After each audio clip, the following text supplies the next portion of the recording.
All right, what's up, everybody? This is Austin, back at you with another episode of the Book of Austin, Life of Detours podcast. I'm sitting over here with my buddy, Miss Kristin Scott, Krissy, as we like to call her. Hey. Yay! Hey, what was the nickname that you got at work? So the last open that we did, the name that was given to me was Mama Wheezy, because when I laugh, I wheeze.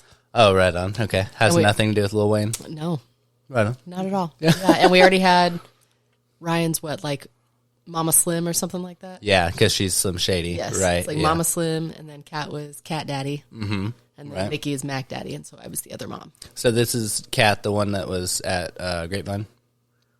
No. Well, was she at Grapevine? I think for a second. Yeah, she was. She was at Grapevine for a little while. But she helped open North Arlington with us, and then she helped us with Bedford, and now she's on the sidecar side. Oh, really? Okay, nice. Yeah. I wouldn't have seen that coming. She seemed pretty on the boomer side, but also so did Johnny.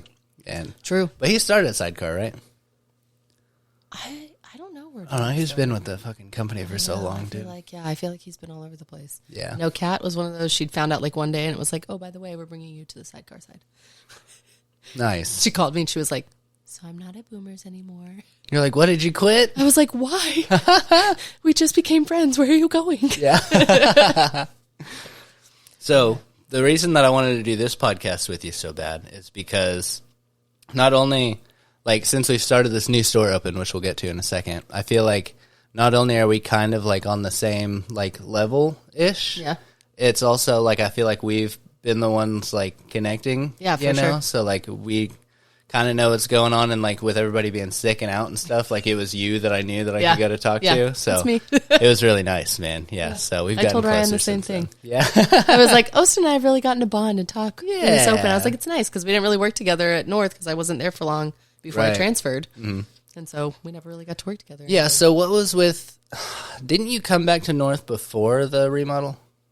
So I started at North back in 2018. Mm-hmm. And I was there until we closed. And then whenever we closed, I was still teaching. And closed for COVID. When we closed for the remodel. What? I was still teaching at the time. And so oh, right. Okay. So you left when did you leave? Left North Arlington? Yeah. After we reopened. So it would have been, we closed that August. I mean, when did you leave to teach? I didn't really leave. I just went to part-time. Oh, right. So I was only doing weekends. Okay. And then I'd pick up other shifts here and there. Mm-hmm. But I started in March of 2018, and then I started as a teaching assistant. So it would have been that August, that same year. Mm-hmm. But when we closed for the North Arlington remodel in August of, 2021? Right, yeah. And then I had gone to Bedford, and no. I had stopped teaching. That was the end of my teaching. That was the last year that I taught. Yeah. Oh, God, 2021? 2021. That seems like it was so long ago. Yeah, because I remember you came back while I was... So I started I want to say July or August of 2020. Okay. And then that next year, you came back and everybody knew you. And I was like... Who is this girl? Who is this girl? And Cher was your best friend and stuff. And I was Cher. like, that lady's wild. Yeah. But I was like, Cher has a friend. That's dope. Yeah. She has a friend. How nice. Somebody that understands, bro. Because me and Cher are super close, but you just got to understand, you got to know Cher. She is how she is, and there ain't a damn thing you can do about it. Yep. Nope. And we love her for it. Yeah. Definitely, dude. Yeah. I'm kind of interested to see how she does with the bar management spot over it. Are they moving her into bar? Think so. Okay. I heard a little something through the grapevine that they're doing a little bit of moving around over there because they had somebody come over, didn't stay, and so some guy named Tanner is moving over there. Okay.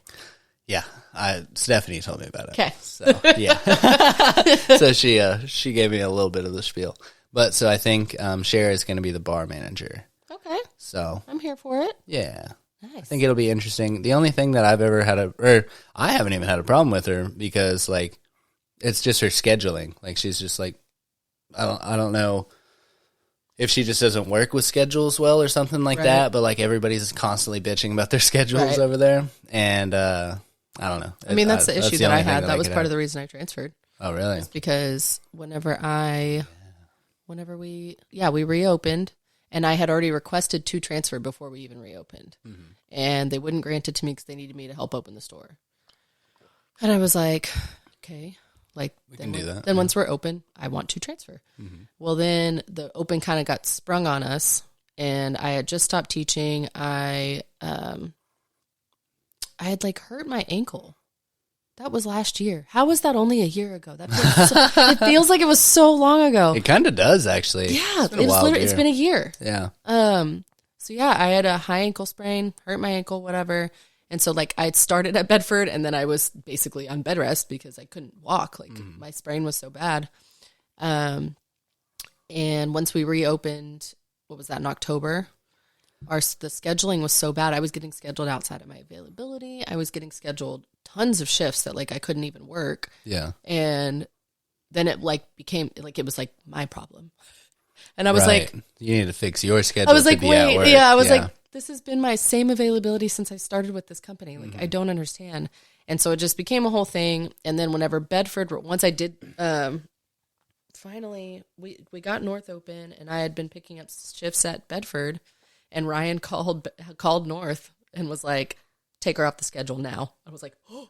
Yes, dude. Mom is Fucks scary. with Ryan so Yeah, good. I was like, Cool, oh my man. God. And so we never had any issues after that. I worked that one Tuesday I told you about where I got my butt kicked. Oh yeah, you made a bunch of money, and then you're like, dude, I was like, bye. Yeah. I'm out of here. Poor Josh. I was like, know. you can come back anytime. I was like, no. But No. I've come back a couple times to help fill in. I came back. I did opening day this year, which was a nice bonus shift for me. Opening day for The Rangers. Right on. Okay, yeah. I think I was off that day. Yeah, it was me. And do you remember Kayla Anderson? That's a bug. Where did you come from? It scared me, dude. I know. I was like, what is that? Jesus Christ. Kayla Anderson. I think she ended up going to like Western Center or something, but she was with us for a little while. Maybe. Was she one of the ones that came from the open? No. I think she had already transferred at that point. But she came back and helped out at North for opening day this year. Right on. Okay. And so it was one of those where we were like, yeah. Yeah. They gave us like huge patio sections because they knew that we could handle it. I was Absolutely. like, this is great. Hell yeah, dude. Which they don't do. No, Yeah. ever. It's Which great. is crazy, dude. Yeah, I made so much money, and it wasn't that busy, but it's a nice little bonus shift. I was like, I'll take it. Hell yeah, dude. That's what's up. Yeah. It's good times, good times. So you were at North Arlington before they shut down for a remodel. Mm-hmm. And they opened back up, and they went through basically like a full like NSO, right? Yeah. Yeah. Just about. It's run a little differently than how like we're doing Louisville, because a lot of your staff is returning staff, and a lot of your stuff is the same. You know what I mean? It's just new. Yeah. And so it was a lot of basically just reteaching how we do things, teaching the right way. Which went over well. It's great. Did it? Yeah. It's great. Very cool. Yeah. Yeah. Okay, I will say this. I've told Ryan and Kat both this. It wasn't the fact that I had to do training. It was the fact that I was pulled out of my store when I had taken such a financial hit. Oh. It was like a personal life thing. Like it literally had nothing to do. I was like, they just got the brunt of it because they were the ones that, were there and I was seeing every day. Yeah. They were like, she's got a horrible attitude. And I said, I know. I know. I'm going through some stuff, okay? Yeah, Jesus, dude. They pulled you from Bedford? Yeah. To come back over there? Yeah. And do the full training or whatever yeah. That's rough, dude. It was very frustrating. It was one of those things that like I know why it was happening. I get it. Like you retrain everybody so everybody's on the same page, all that kind of stuff. But also like I need money. Yeah. Hell yeah, dude. I got bills to pay. That's one thing about like this new opening is like sorry guys, like everybody at this fucking new store opening has gotten sick. Everyone. I'm recovering from it, and I'm at that point where everything's kind of draining, and I wasn't able to, so I quit vaping, and I've been doing this gum, okay, and I wasn't able to do the gum when I had a sore throat because it'll burn your throat, and like every once in a while I'll pop one in, and like just gives you that tickle, and like I feel like I have a lot of phlegm, you know, and like it's not good, and I'm trying to try not to cough or like sniff into this mic, but it's pretty rough right now. That's so fine. yeah, it happens. Yeah, I don't judge. But so that new store opening over at Arlington, Ryan is still convinced that I was part of it. I know. And the funny part is that I was opening a different store. I know. That's one of so I've done, I guess that might be the only like actual like new store opening that I've done. was whenever Jeff went over to Muchacho over Right. in South Lake. Right. So they had a Dallas store and they were branching out and they were going to open one in South Lake. Okay. And I went over there with him, and then the bar manager quit. So he told everybody that he got COVID 2 days before we opened, disappeared, hadn't done anything, by the way, hadn't helped train anybody or anything like that, told everybody he got COVID. And so I became the bar manager 2 days before we opened, so I had to throw all that together. And then I remember they tried to bring him a care package kind of deal. It was Shayna that was going to bring it to him. They were going to bring it to the hospital. Right. So they tried to get a hold of his parents, and they wouldn't answer, so they went to his house to find out what room he was in. And then his roommate answered, and he was like, yeah, no, he said he got fired and all this stuff. He was like, he's not sick at all. Like, I don't know what the fuck's going on. Yeah, dude. So, fuck you, bro. That's wild. Yeah. It's it was wild to me when ridiculous. people do things like that. Like, we're going to find out. Like, what, Definitely. You know what I mean? Like, what are you doing? They just don't care. They don't. That's the whole thing about it, yeah.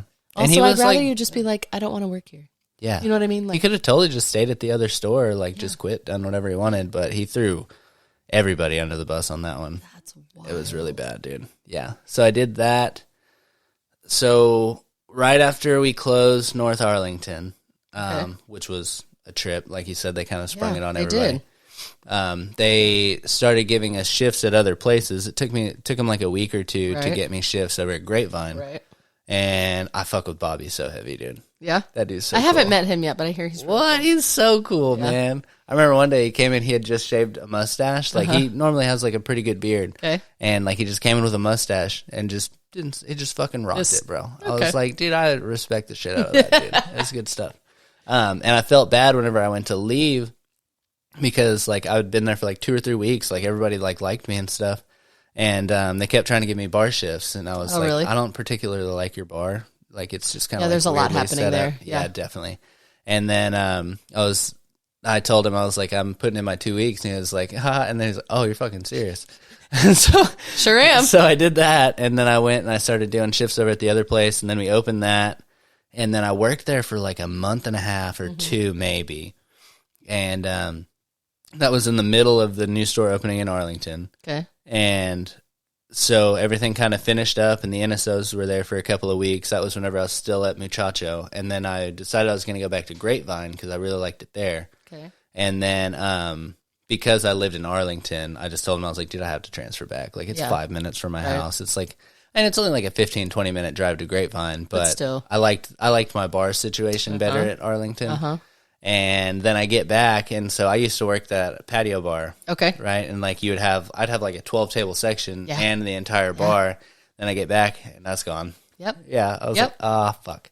So I ended up working my way into only working main bar at that point. Nice. Yeah, you kind of have to at that point. So, yeah. So I wasn't there, and Ryan Is convinced. You that remember were part like, of it? Yeah. in one of the meetings, she was like, "Yeah, this guy was giving us hell during the NSL." I was like, "What did I do?" You were like, bro? I wasn't even there. Oh, I literally wasn't there, but I mean, I'm glad she remembers me, kind of. I guess I don't know, but She and then she was remembers you like, enough to she was bring like, you on the "That's team." how I." Right? Yeah, that's what's up. If that got me on there, Yep. cool Then with yes, I was there. Yeah, I was totally there. Keep that in your mind. I'm stupid. I don't know what the fuck I'm talking about. But I remember the first time I met Ryan, she came in, and I had no idea who the fuck she was. Right. And she was just kind of walking around, like, talking to everybody, knew everybody, Yeah, you know, of everyone. course. And I think I asked Josh somebody, I was like, who's this lady? Who's this And he was lady? like, that's the, like, training coordinator for the company. And she came over and introduced herself, and she was like, hey, I heard you have a podcast. And I was like, who the fuck are you talking to? Who Like, are you? Who did you hear this from? Like, how, like, and she got my name right first thing. Like, immediately got hosted. And then dropped the podcast on me and was like, yeah, I'd love to hear. She was like, I've thought about doing one about, like, restaurant training and all this stuff. And I was like, dude, like, fucking cool. Yeah. And so, like, every time she'd come in, I'd give her updates on the podcast and stuff. And, like, I remember she came in the day that I got this equipment and stuff, and I told her about it, and she was super stoked. So, That's awesome. She's got an insane memory. dude, Like, yeah. the things that she remembers, I'm like, I'm convinced that I trauma block everything. Because I don't remember shit. I just drink and kind of smoke a little too much, and, like, I sleep a lot. Well, no, I don't sleep a lot.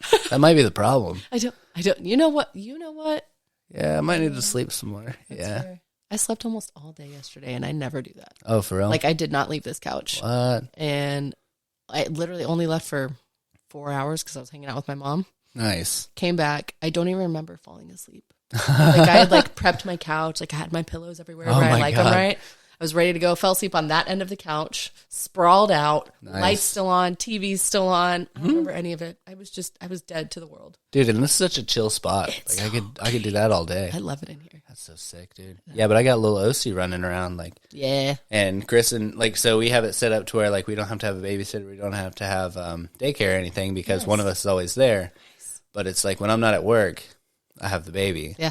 So it's like I don't really get, like, downtime. Yeah, hey, trust, I get it. But it works out, and, like, we don't have to pay anybody or anything like that. So, and I mean, I can fucking do it, and it's really fun. You know, she's dope. Love that. But, yeah, it's something. Yeah, like, Ryan was, like, on that Sunday after the classroom week, she's like, yeah, everybody, y'all get to sleep in and stuff tomorrow. I was like, no, I don't. Same. Not at all. Yeah, not even a little bit. Yeah, Sundays are our family day. 8:30 at the earliest, or at the latest. Yep. Yeah, when did we wake up? We usually, Hudson's at the age now where, like, he can wake up before we do, and he'll leave us alone. Nice. How old is he? He'll be 5 next month. Oh, right on. Yeah. So he'll wake up, he'll like knock on the door type thing, and like just say hi, and then he just comes in here and hangs out. Hell yeah, dude. Nice. So like we'll wake up, but we usually don't leave bed. Yeah. We'll wake up at like 9, and we just lay there because he's at an age where he can take care of himself. That's so nice, dude. I know. I'm kind of the point where I can, like, leave her, like, mess around in the living room if I have, like, everything, like, blocked off, because she can get up and walk and, like, do whatever she wants and stuff. And, like, we leave the room open. She can, like, walk in there as long as I have the bathroom door closed. And the place with the cactuses, like, we have to have that blocked off. Because all her plants are inside. Right. So they're in the windowsill, so we blocked that part off from her. That is too funny. So there's a few things you have to block. You have to block the part with the cactuses. Okay. The bathroom. So you can either block off my office, which leads into the kitchen. Okay. Or you can let her have that and you block off Logan's, my roommate's bathroom and his room, or you can close those doors and block off the, like, living. It's like, it's a whole thing. Yeah. But so you can leave her in there as long as you don't hear like a bump and a bunch of crying. Right. You're probably fine. okay. Yeah. Yeah. And then whenever we wake up in the morning, most of the time, as long as she's in a good mood, which she seems to be a lot nowadays. That's like good. Used to, she would like wake up and be pissed off. And I was like, what happened? Like, what did you dream about? Why are you so Why are you so mad? mad at me? It's like 6:30 in the morning. You just woke up and immediately started crying. Sucked, man. She did a lot of that. It's rough. And so it puts you in a mood Right. straight out of the gate, too. Why is But my like baby now, crying? she'll just wake up and just be like fucking sitting up, looking around and Hello. stuff. And like, This is great. I'll like put my arm around her and like put her back on the bed. And sometimes she'll even fall back asleep. It's dope. And then we'll just go back to sleep till like 8:30. Nice. It's super chill. Nice. Yeah. Or like sometimes like as long as everything's already blocked off, just let her off the bed and I'll just like lay there and I'll be able to like check my phone and like do all the shit that I don't do. Right. So, Right. It's pretty cool. I love that. I remember those days. Yeah. Well, and we lived at my parents' house at the time, and they have a 3-story house, and so there's stairs everywhere. Oh God! And so I mean, everything was blocked off because you don't want him to wander and touch things and fall and all that stuff. Yeah. And like, I still get anxious about it, even though he's grown and can hold the railing and all that kind of stuff. You can probably do stairs just fine, huh? I get so nervous. Like I watch him do it, and he's like, "I'm fine." I'm like, "Are you? Are you? Please be okay. Please be fine." Oh no! 'Cause if you fall down those stairs, I probably will vomit and then come help you. I'll be more hurt than you, probably. Yeah. Watch him tumble. I'm like, She no. just started doing the stairs at our apartment, but they're concrete stairs. They're outside. Okay. So, like, you don't let her do them by herself. Obviously. But, like, we started, like, whenever we go to walk the dog, we'll take her out there with us, and we'll just let her run around, but she wants to do the stairs. So, like, the dog will be over here taking a dump. She'll run over to the stairs and start climbing them, and you're like, we gotta go, man. I gotta pick one. We gotta do something here, bro. So, like, pinch it off, bro. Oh, my God. Yeah, and once they discover stairs, they love them. There is no getting away from them. So weird. Yeah. I hate stairs, dude. So much. So over stairs, dude. I have like 2 steps that go into my garage, and I curse those every day. Well, after work, dude. I sit in my car for so long. Dude, do your feet just hurt constantly? No. No, my feet It's hurt, bro. usually my back. Yeah? Do you have good Standing. shoes? I do have good shoes. I haven't been wearing my good shoes. Should probably start doing that. Should probably start doing that. Yeah, but the Nikes look better. Yeah. And I have like, so I had like really good work shoes, and they're kind of getting wore out. And so they started making my feet hurt. So I'd gotten these Nikes, like these really nice like running shoes that I'd got. So I've been wearing those, and like they help, but it's like that's not what they're made for. Not at all. They're not made for just standing No. at the expo and like watching everybody, which is what I did most of the day today. Oof. So actually, you missed it today. Oh, no. So we have been given. We are not macro managing anymore. Can you guess what we're doing? We're officially micromanaging to an extent, and also respectfully, right? You know, as we should. That's why we got picked to do things that way.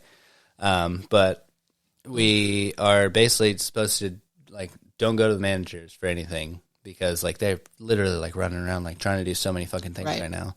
And so we're able to do like comps and stuff like that now. Cool. And she was like, "I trust you. Just use my number. Just don't be dumb." Fair. And like, I trust you, so just be cool. But just if anything does come up, come to me first because these managers are just fucking. They've got too much on their plate. They got so much going on. Yeah. Like Brendan is always he always has some little project that he's working on. I'm like, it's always something, dude. I don't get it. It's a trip. Yeah. Like yesterday, he spent a long time redoing the liquor cabinet. He put all the juices in there. That doesn't make sense. Like all the lime juice. He was doing that on stuff. Wednesday. Was he? Was it Wednesday that he was doing that? He might not have came in yesterday. Sure hope he wasn't doing it 2 days ago. Yeah.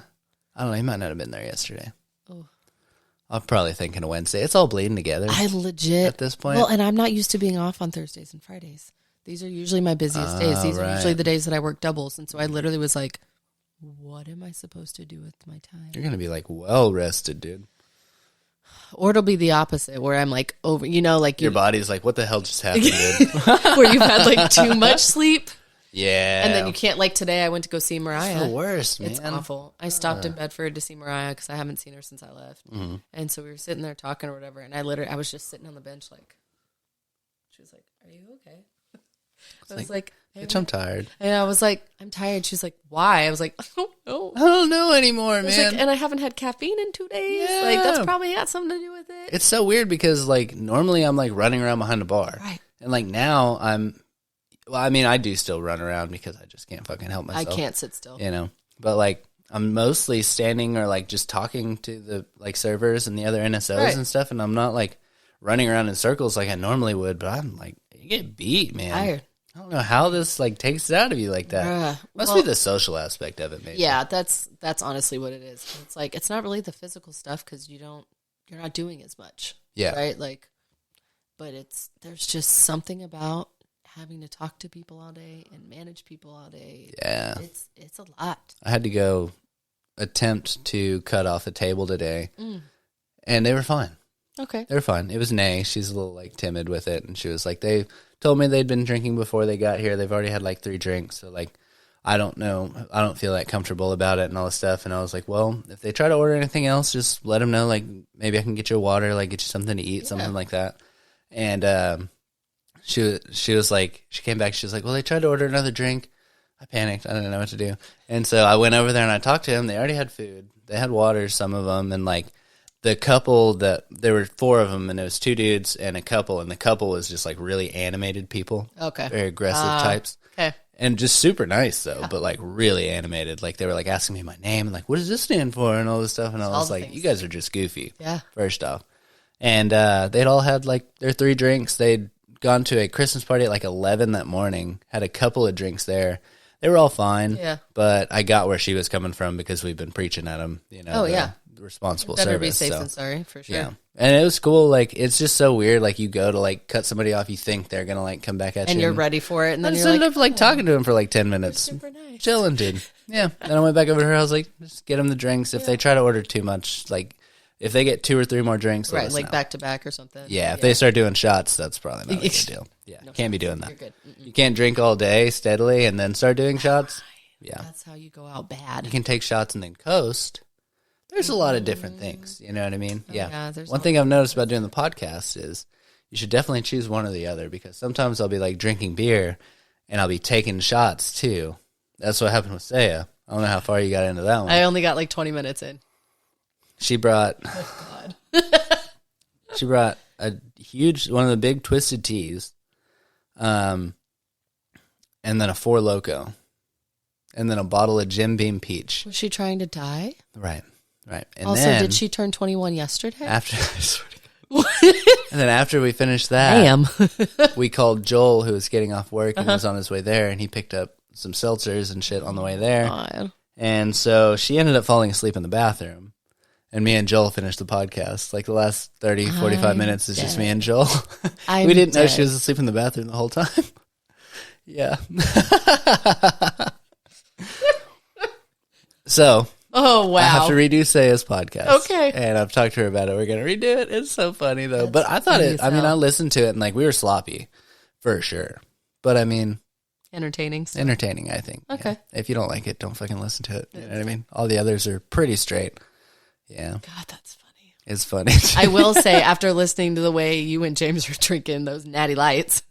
No, they were the fucking Keystones, bro. Keystones, yeah. Keystone, brother. We had a dirty 30. So dumb. Yeah. So I was like, I got home today from running all my errands and stuff and started cleaning the house, and I really wanted a drink, and I was like, I should probably go ahead and take some Pedialyte and some Advil. Nice. I was like, because I have to work tomorrow. Yeah, same. So I don't want to die. Of course. Are you at 10 tomorrow? Mm-hmm. Same. It's going to be great. Yeah. It'll be fine. And I have to go after this, and I have to go drop off these fucking Epic Waters passes to Kristin's family because we didn't do it when we went on Sunday because everybody was too tired after we went. Right. And it's like, it's right over there in Grand Prairie. It's like 10 not minutes, but leave here, 10 minutes there, 10 minutes back. Or I can do it in the morning. I can go 10 minutes in the wrong direction, then drive to work. Be like an hour ordeal. And I don't really want to do that, but I mean, I kind of think that's what I'm going to end up doing because I don't want to fucking do it tonight. I almost had to do that because I found one of my son's old teachers from his old school. She babysits on the weekends. And so she was going to watch him tomorrow so that I could work. Well, then I found out that she lives like in Grand Prairie. I was like, that's a little jump from here. Well, and on top of that, like I was already having to drive to Dallas to go pick him up from his dad's and then drive to Grand Prairie and then drive to work. And dude. And then I get off work at 6. It's going to take me an hour to get down to Grand Prairie. And then back to here. I was like, I'm going to cry. Jeez. I texted Ryan and I was like, help. Help, please. I was like, I don't know what to do. When the fuck are they going to make these teleporters soon? Right. We need these so bad. At least stop the construction. Dude. Something. Or figure out something like 360, bro. What the fuck is going on here, guys? I will say. How does that happen? I don't. Every day. Having grown up here, 360 has always been a shit show. Always. That's what Kristin said, too. That's fucking weird, dude. It doesn't make it. How do you not figure something out, man? I don't know. They just get paid the big bucks, but they don't actually know what they're doing. No, they have too many roads to worry about. They're like, fuck 360. They said, we got other things to do. It's fine. What was it? Kristin said, Grand Prairie, they said GP. It stood for Ghetto Paradise, apparently. That's what they used to call it back whenever she was in high school. So they're like, it runs through GP. We're not going to fuck with that. That's wild. Yeah. Yeah. It's her words, not mine. If you live in Grand Prairie, I still love you. Right. I don't know shit about it. Ghetto I've only lived in DFW for like 3 years, so I'm still learning all this shit, man. Like when they said the new store was in Louisville, I was like, I don't know where that is, but okay. What the fuck that is, man. Yeah, cool. That's fine. But you know a little bit about Louisville, right?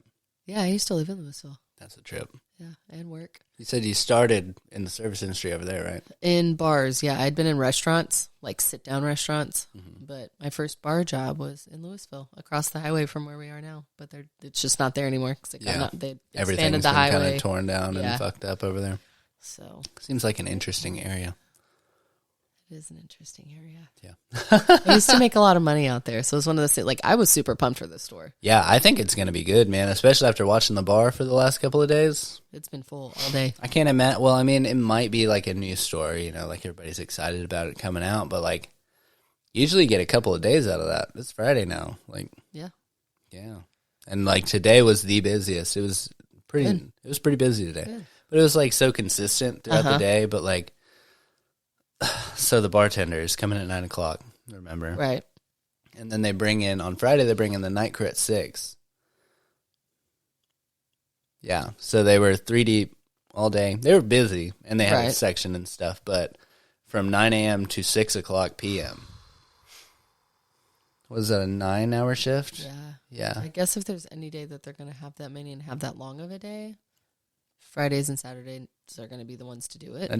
That's where you make the money, dude. Yeah. Yeah. And Sundays during football. But it's like outside of that, like. That's rough. The 9 o'clock thing is what gets me. That shouldn't, yeah. Well, especially when they have probably support change. staff, yeah. Right. But is that what we're calling them? I love you. I love you know. I'm not gonna say anymore. 2 days in a row disappeared at the end of the shift. Oh, but it's okay. whatever. Yeah. Yikes. Okay. That's neither here nor there. Oof. None of y'all's business. None of my business. Yeah, we'll talk about that off the record. It'll be all right. It's already been discussed. Yeah, fuck it. Oof. That's wild. Mm-hmm. Yeah. So I'm glad to know it was busy though. It was super busy. It was really cool, man. And like everybody was kind of on their stuff, and like for the most part, we had a couple of bad eggs here and there, you know, but just little things. But yeah. So how do you feel about like the news story? How do you feel about like this system that you're in though? This NSO thing that you're wrapped up in at this point? I love it. I'm gonna take my jacket off while you're talking. Oh, you're good. Yeah. It's nice for me because it's like I'm very much a creature of habit, right? Mm-hmm. But I can always tell when I'm getting burnt out. And I was kind of hitting that point with Bedford because I was intentionally, I did it to myself, but I was intentionally with the holidays coming up working 50, 60-hour weeks because I was like, I know that the holidays are coming. I know that this open is coming. I'm going to make as much money as I can before we do it. I did the opposite, and it was a bad idea. It was a bad idea. Well, I also think I learned from the last one. Already getting at this point. Yeah. I learned from the last one, and I made sure that I was like letting all my regulars and stuff know, like, hey, this is my last day. I'll be heading out at this time, you know. But y'all can, if y'all are feeling frisky, you can always come see me up there. Da, da, da. Yeah, hell yeah. I feel like this time I did it the right way.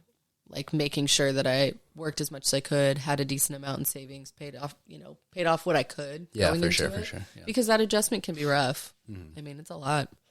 Yeah, for sure. Yeah. But it's nice. I was getting burnt out. So for me, it was a nice change of pace. Like I was hitting that point where I just. Were you key at this point or were you just. I am like a substitute teacher. I fill in as a key whenever they need me. Right, yeah. So, yeah, I don't do it full time. That's don't want another to. Discussion, and I don't want to. Yeah. It's one of those things that, like, I will. Yeah, like, it's one of those things that, like, if that's what I need to do to get to where I want to be, I'll do it. I just don't want to get stuck in that position. You know what I mean? So, it's so easy too, man. So easy. Yeah. So ask a couple of people. Yeah. So, yeah. There's a couple of them around. So, I was bartending full time. Nice. So it was nice. It was fun. Yeah, I screwed up right before that NSL. Like I don't know what the fuck happened in North Arlington, but it was just dead that entire week. And they were like, "You can come up to Louisville and like help set stuff up," you know. And like I wish I would have just done that all week because I worked 3 days over there and I made like $400 on main bar all 3 days in the morning. Yeah, it was slow as fuck. That's a Wednesday, a Saturday, and a Sunday. And I think I made like $80 on Wednesday. I made 45 on Saturday. I think I ended up leaving early because I was like, fuck this. It's a weird time of year, man. I mean, yeah, it's either hit or miss. I was going to say, so like for our store, that it was like that weekend before Thanksgiving was pretty steady because everybody's off work, out of school, whatever. Mm-hmm. The week of Thanksgiving, from what I heard, was okay, but not great. Mm-hmm. And then,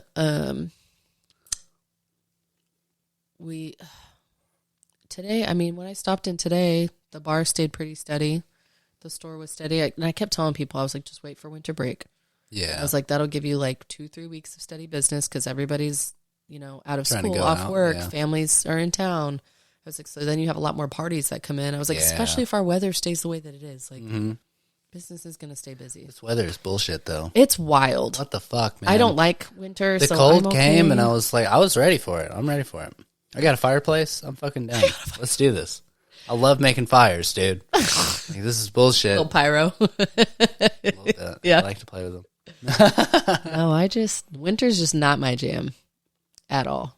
I mean, I don't like this humid thing that we've been doing for the past couple of days, but I definitely don't like winter. Kind of deal, yeah. And it's weird because it's only like 75 or something, but it's like so wet. And like, sticky. And it's supposed to be cold.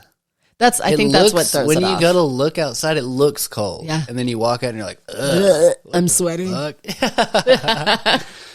And that's, I feel like, why the patio has been weird at Louisville. True. As well. Yeah. Well, and it's hard because like you can't. It's hard to like regulate that temperature out there with the heaters and stuff. Yeah. So I think that'll be an interesting thing. I spent the last 2 days putting up, like, I don't know if they have them at Bedford, but they have them at Arlington, those big, like, the big duct system that goes through the top with the holes in it that blows a ridiculous amount of air down on the main bar. No. In North Arlington? No. Why don't Dude, I know what this is? You're just always getting fucking blasted out by this cold air. And it's like, it's a good system. Like, it was like 105 outside, and like the main bar, people couldn't sit there because it was too cold. Oh. Fucking wild. Interesting. But the problem is they kept it going all fucking summer, and they still keep it going. Like, people just won't sit there because it's too cold. And they put that in outside. Does it turn on and off? Yeah. Oh, okay.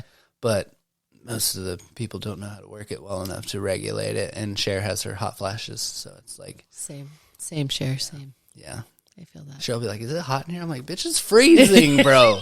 It's so cold in here. What are you doing? That was me every day, like the last couple of weeks. I'm like, I'm dying. Is anybody else dying? Oh my gosh, dude, no. Like, no one else is sweating? Why is no one else sweating? I don't understand. Bad. It's not cool, man. It's not cool. And our shirts do not breathe at all. No, dude, especially these NSO shirts, bro. Bad. Yeah. I like the red. But I haven't checked, but I think she might have gave me a large, and I normally wear a medium. I like that schmedium look, you know what I mean? Schmedium. Yeah, I like to look fucking schmedium swole, you know? Yeah. Schmedium swole. Check out my muscles. But I'm glad the jacket's a large, because if it was medium, it'd probably be pretty tight. But the shirt, if I tuck it in correctly, it works, but it's that type of material that slips a lot. It doesn't stay tucked very well, so it's like, it's one of those shirts. I feel that. And I'm cool with it. It'll be all right. And I also bought those shitty jeans. And, like, my whole outfit's just... It's just struggling. I just wear my jacket all the time because I'm like, fuck it. I don't even want to show you guys what's going on here. I wear my jacket all the time, too. It's a comfort thing. I love my thing. jacket, though. I know, me too. Yep. Everybody at my store always makes fun of me. It took me 2 years to get a jacket, I know. Yeah. I feel that. It's crazy. Everybody at my store always makes fun of me because, like, even when it's warm outside, I'll put my jacket on, and they're like, what are you doing? I'm like, it's a comfort thing. Leave me alone. Leave me alone, bro. Yeah. Like, I'm not cold. It's just, it makes me comfortable. Does yours have pockets? Yeah. Oh, yeah. Y'all don't have pockets. I don't have pockets, bro. What are we doing? Yeah, are we at work or what? Bro? I know. Yeah. We got pockets. Think I needed a pocket for this? But y'all got Puma jackets. Your jackets are Puma jackets. Ours are that. Get one? No, because we already had them. Well, I had them from the last one. So they didn't give you another one? No, but I did get another polo. I'll take that. I suppose I would have took another jacket, though. Yeah. Dude, Juju got one of those, like, the windbreaker jackets, dude. And, like, the nice ones that, like... Did he order one? No, they were giving them out during the NSO for the people that were killing it. Oh, and yeah, Juju was just wiping the fucking floor with true, everybody. So, yeah. That's great. So he won, like, all the prizes. Yeah. Yeah, for the most part. Yeah.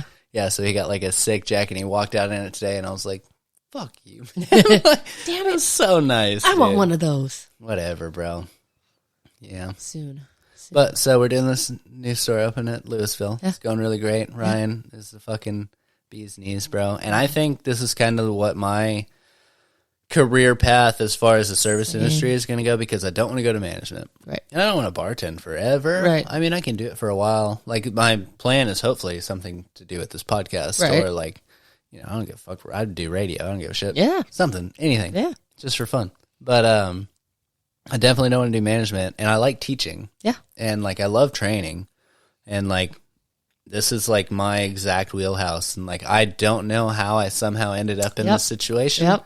But I'm very glad that I did. Isn't that crazy? And I hope I'm just going to fucking run with it. Yeah. So that's what we're going to do here. That's exactly how I got here, because I had been teaching on and off since I graduated high school. Like, I'd done, like, summer camps and, camp counselor and all that. You have a degree? Stuff. Yeah. Oh, right on. Hospitality management. That's what I went into teaching whenever I first started college. Nice. Yeah. And then I taught some third graders, and I was like, y'all are dumb. No, I taught pre-K. I've only ever done the littles. Nice, dude. I've only ever done the littles. Sick. So I did that for several summers. And then the summer that I got, was that summer? It was summer that I got pregnant with Hudson. I was teaching at the Plano Family YMCA. Mm-hmm. And they have a pre-K program there. And so I'd been doing it there, and then I left and moved home. and got back into the industry, and my mom didn't like it because it wasn't a job I should have while pregnant. I'm like, it's fine. It's Definitely good money. not. People feel bad for you. Kristin did it while she was pregnant, though, too. Like, people feel bad for you. They give you all the money. I made good. Yeah, they do, money. dude. Yeah. So I just walked up and gave her $100 bill one day. Yeah. Just like, They're like, good luck for you. She was like baby. super pregnant whenever she was doing it, though. Yeah. Like, it was like she quit working at Muchacho because we needed people, and she was like, fuck it, I'll come up there and take the money. And so I think she had quit for like 3 or 4 days, maybe a week before she had the baby. Dang. Yeah. But she was also like 2.5 weeks early. But still, she was pregnant. Pregnant, bro. That's wild. Yeah. That's wild. Killing it. Yeah. She's a crazy person. So I had done that. And then I worked as a receptionist at a friend's car dealership for a little while. And then Hudson was big 2.5. job? I tried. Yeah. That was not for me. It's not for me. I mean, it helped Hourly that it was wage is weird. Yeah, and it helped that it was a friend's dealership. So like I was super comfortable, like cool, great, whatever. But after Hudson was born, I was like, yeah, no, I really want to get back into the industry. Like, this is what I want to do. So I started at Boomers when Hudson was like 2.5 months old. Nice. Now he's turning 5. That was your first time at Boomers right then? Yeah. Right on 2018, you said? Yeah. Trippy. Isn't that crazy? Wow. Before that, I don't think I'd even eaten there. Like, dude, I had never been to Boomer Jack's before I went to go put in. So Jeff started there. Right. Told me about it. I went in there one day and like just had a beer and like checked it out and like talked to Jeff. And he was like, well, fill out your application. I'll get you in for like a interview is what it's called. Yep, that would be the word that I was looking for. Yeah. And I noticed all the specials and shit, and like I'd kind of been drinking here and there and stuff, and like I noticed the special. I was like, this is fucking dope, dude. Like, where have I been? And then I go to the interview, and they're like, yeah, you can't drink at any of the stores. Nowhere. You can't do anything. I was like, I did. I will say I had a time in my tenure at Boomers where I was considered not an employee because I had gone like, it's after you go like 5 weeks without being on a schedule, you get kicked off. Right. And it was because I was teaching full time and I just wasn't working the weekends as much anymore. And so I had a time there where I was not a Boomers employee. That's dope. Yep. And my boyfriend works down the road. And so I called him and I was like, hey, we're going to have drinks at Boomers. He's like, are you joking? I'm like, no, I'm not an employee. We're going to take full advantage of this till I go back. Yeah, we are, dude. Yeah. I know all the specials. I know exactly what I'm doing. Exactly. Yeah. And so, yeah, we did that a handful of times. And then obviously I left teaching and came back full time. Yeah. They fucking brought you right back in, bro. Yeah. Sucked me Boomers in. for life, bro. But it was the same thing. That was the reason that I left teaching was I realized like I love teaching, but I also love the industry. Yeah. I was like, how can I like marry the industry, man. It's a love-hate kind of deal. Oh, yeah, for sure. It's like it's so wishy-washy and people suck. True. But it's like you make a Equal lot of money. opportunity hater here. Yeah. Yeah, exactly. I hate all of you. Yeah, Everyone don't even worry equally. about it. Yeah. Yes. If you have a question as to whether I like you or not, I probably don't. I probably do. But I do by default. Also, fuck you. You know what I mean? Yeah, 100%. It's the whole thing. 100%. Yeah, it actually takes a lot for me to say like fuck you, but like True. Same. you can get there. Yeah. You got to push the right buttons, but you can definitely get there. there. Yeah. There's a couple that'll get you there quick. Yeah. But you have to be a real piece of shit to hit those buttons. Yeah. Man alive.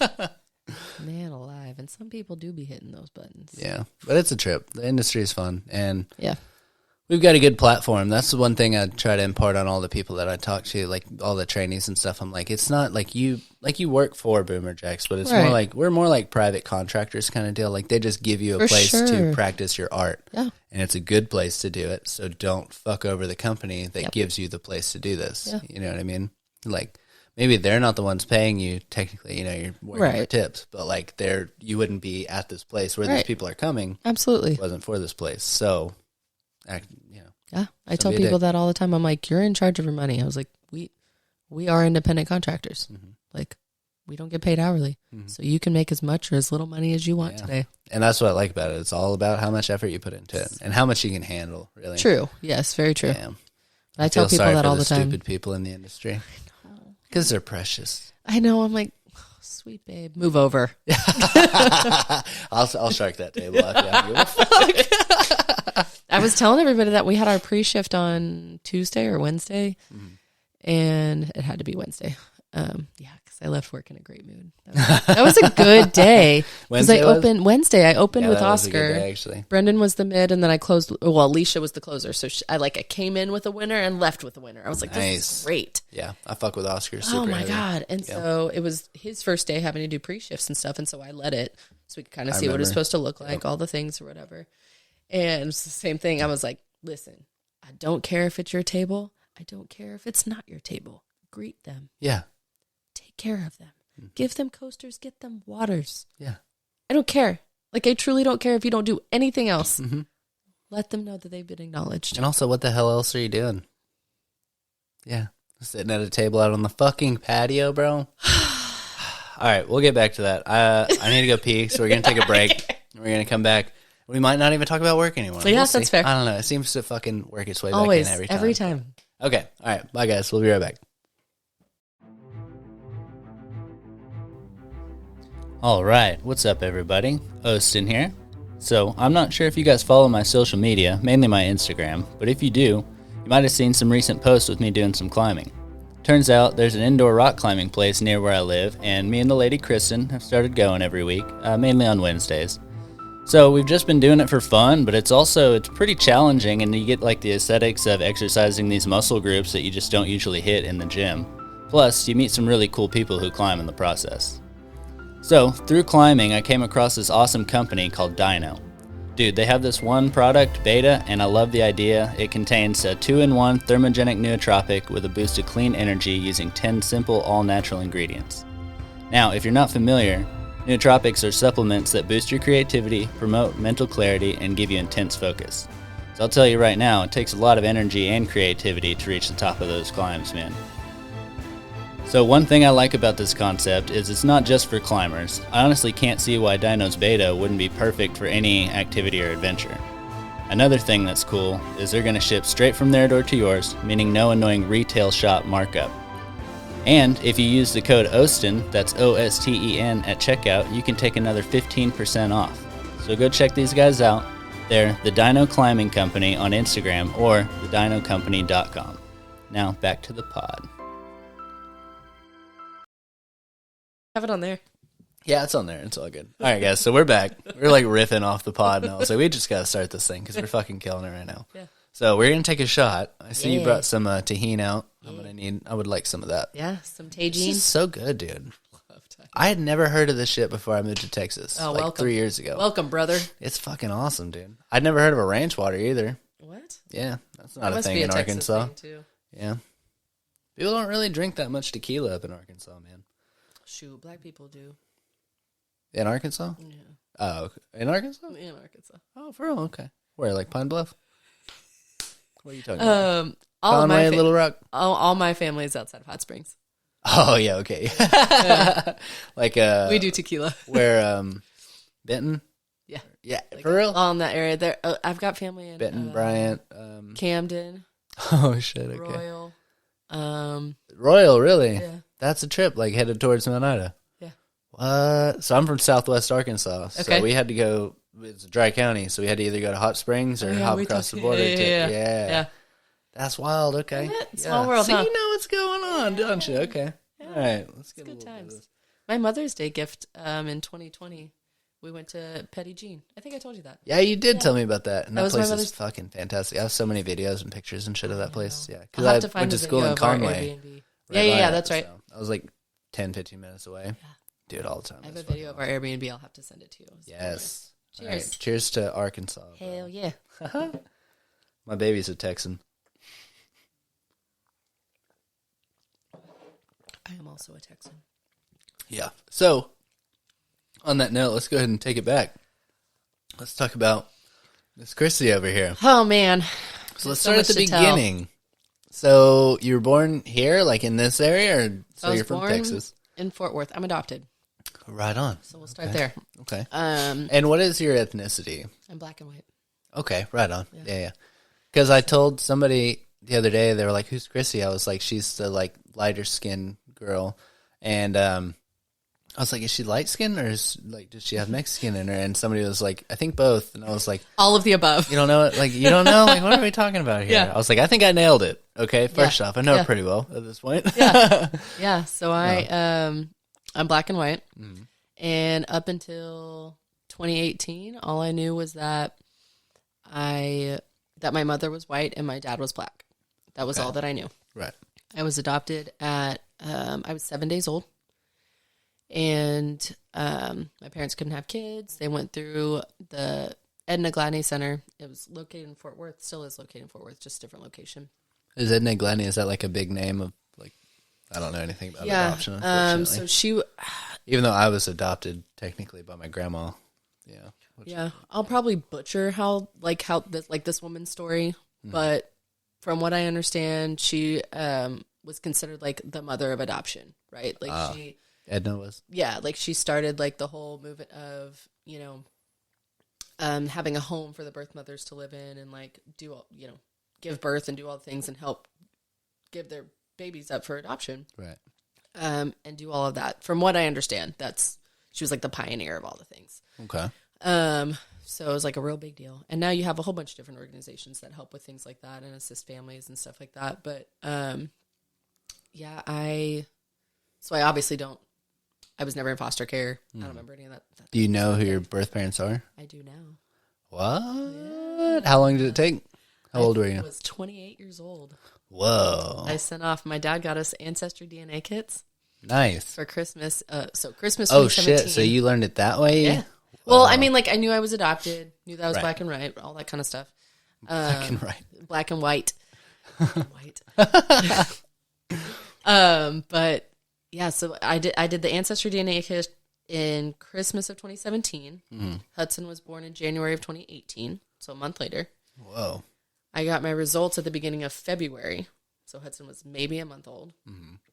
And I did it just to see. My whole thing has always been like, everybody's story is different, right? Like everybody puts babies up for adoption for different reasons. Right.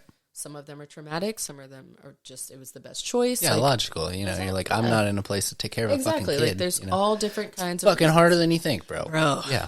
I don't fault most people that give them up for adoption. So it's one of those things where I always said, like, I wanted to find them, and mostly for, like, medical purposes, finding out my lineage, all that kind of stuff. It was one of those things, if a relationship came out of it, awesome. Yeah.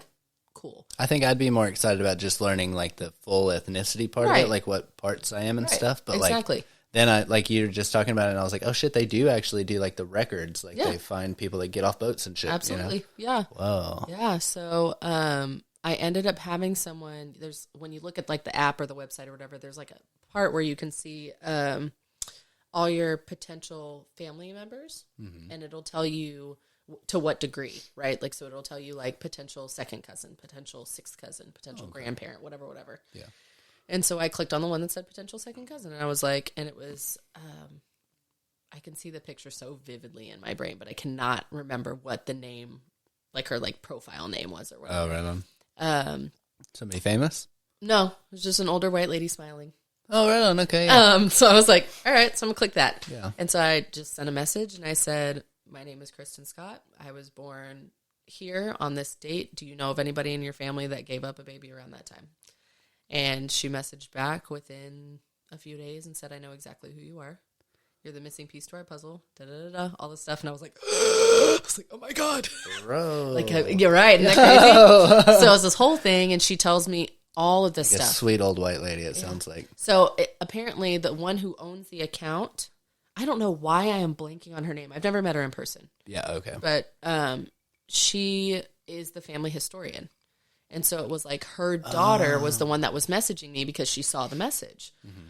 And so she messaged me and was like, I know who your mom is. This is her. Here's her contact information. And I was like, okay, well, I need you to contact her first because I'm not doing that. Well, and it's like, I'm not going to reach out to somebody if they don't know that I'm. It's been 28 years, right, bro. Right. Yeah.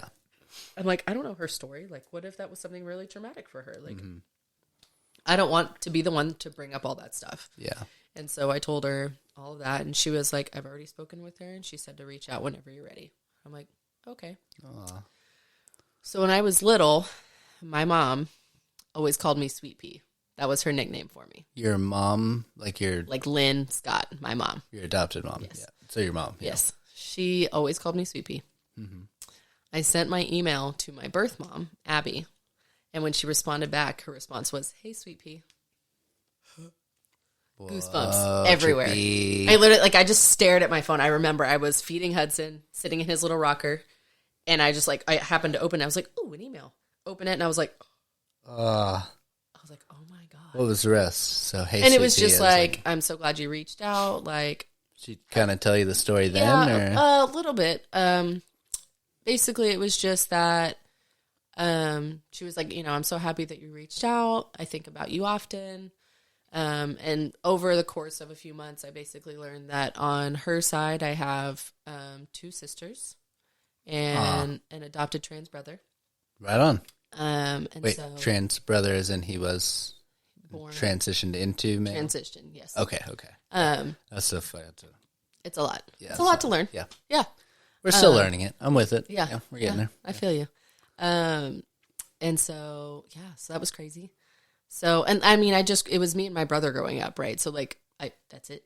And now suddenly I have 2 sisters and a brother. I'm like, holy shit. Whoa. Yeah. And she told me all about that side of the family and all that kind of stuff. And then some time went by and she was like, this will probably answer some questions that you have. And she sent me my birth dad's information.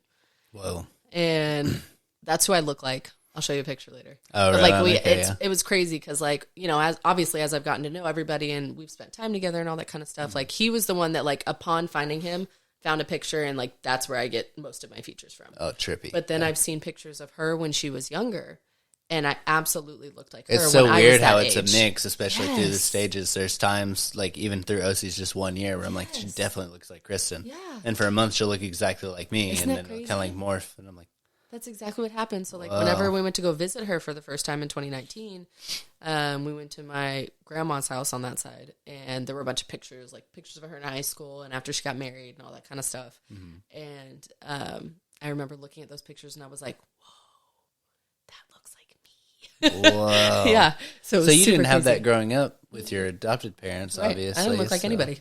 When did you find out that you were adopted? I've always known.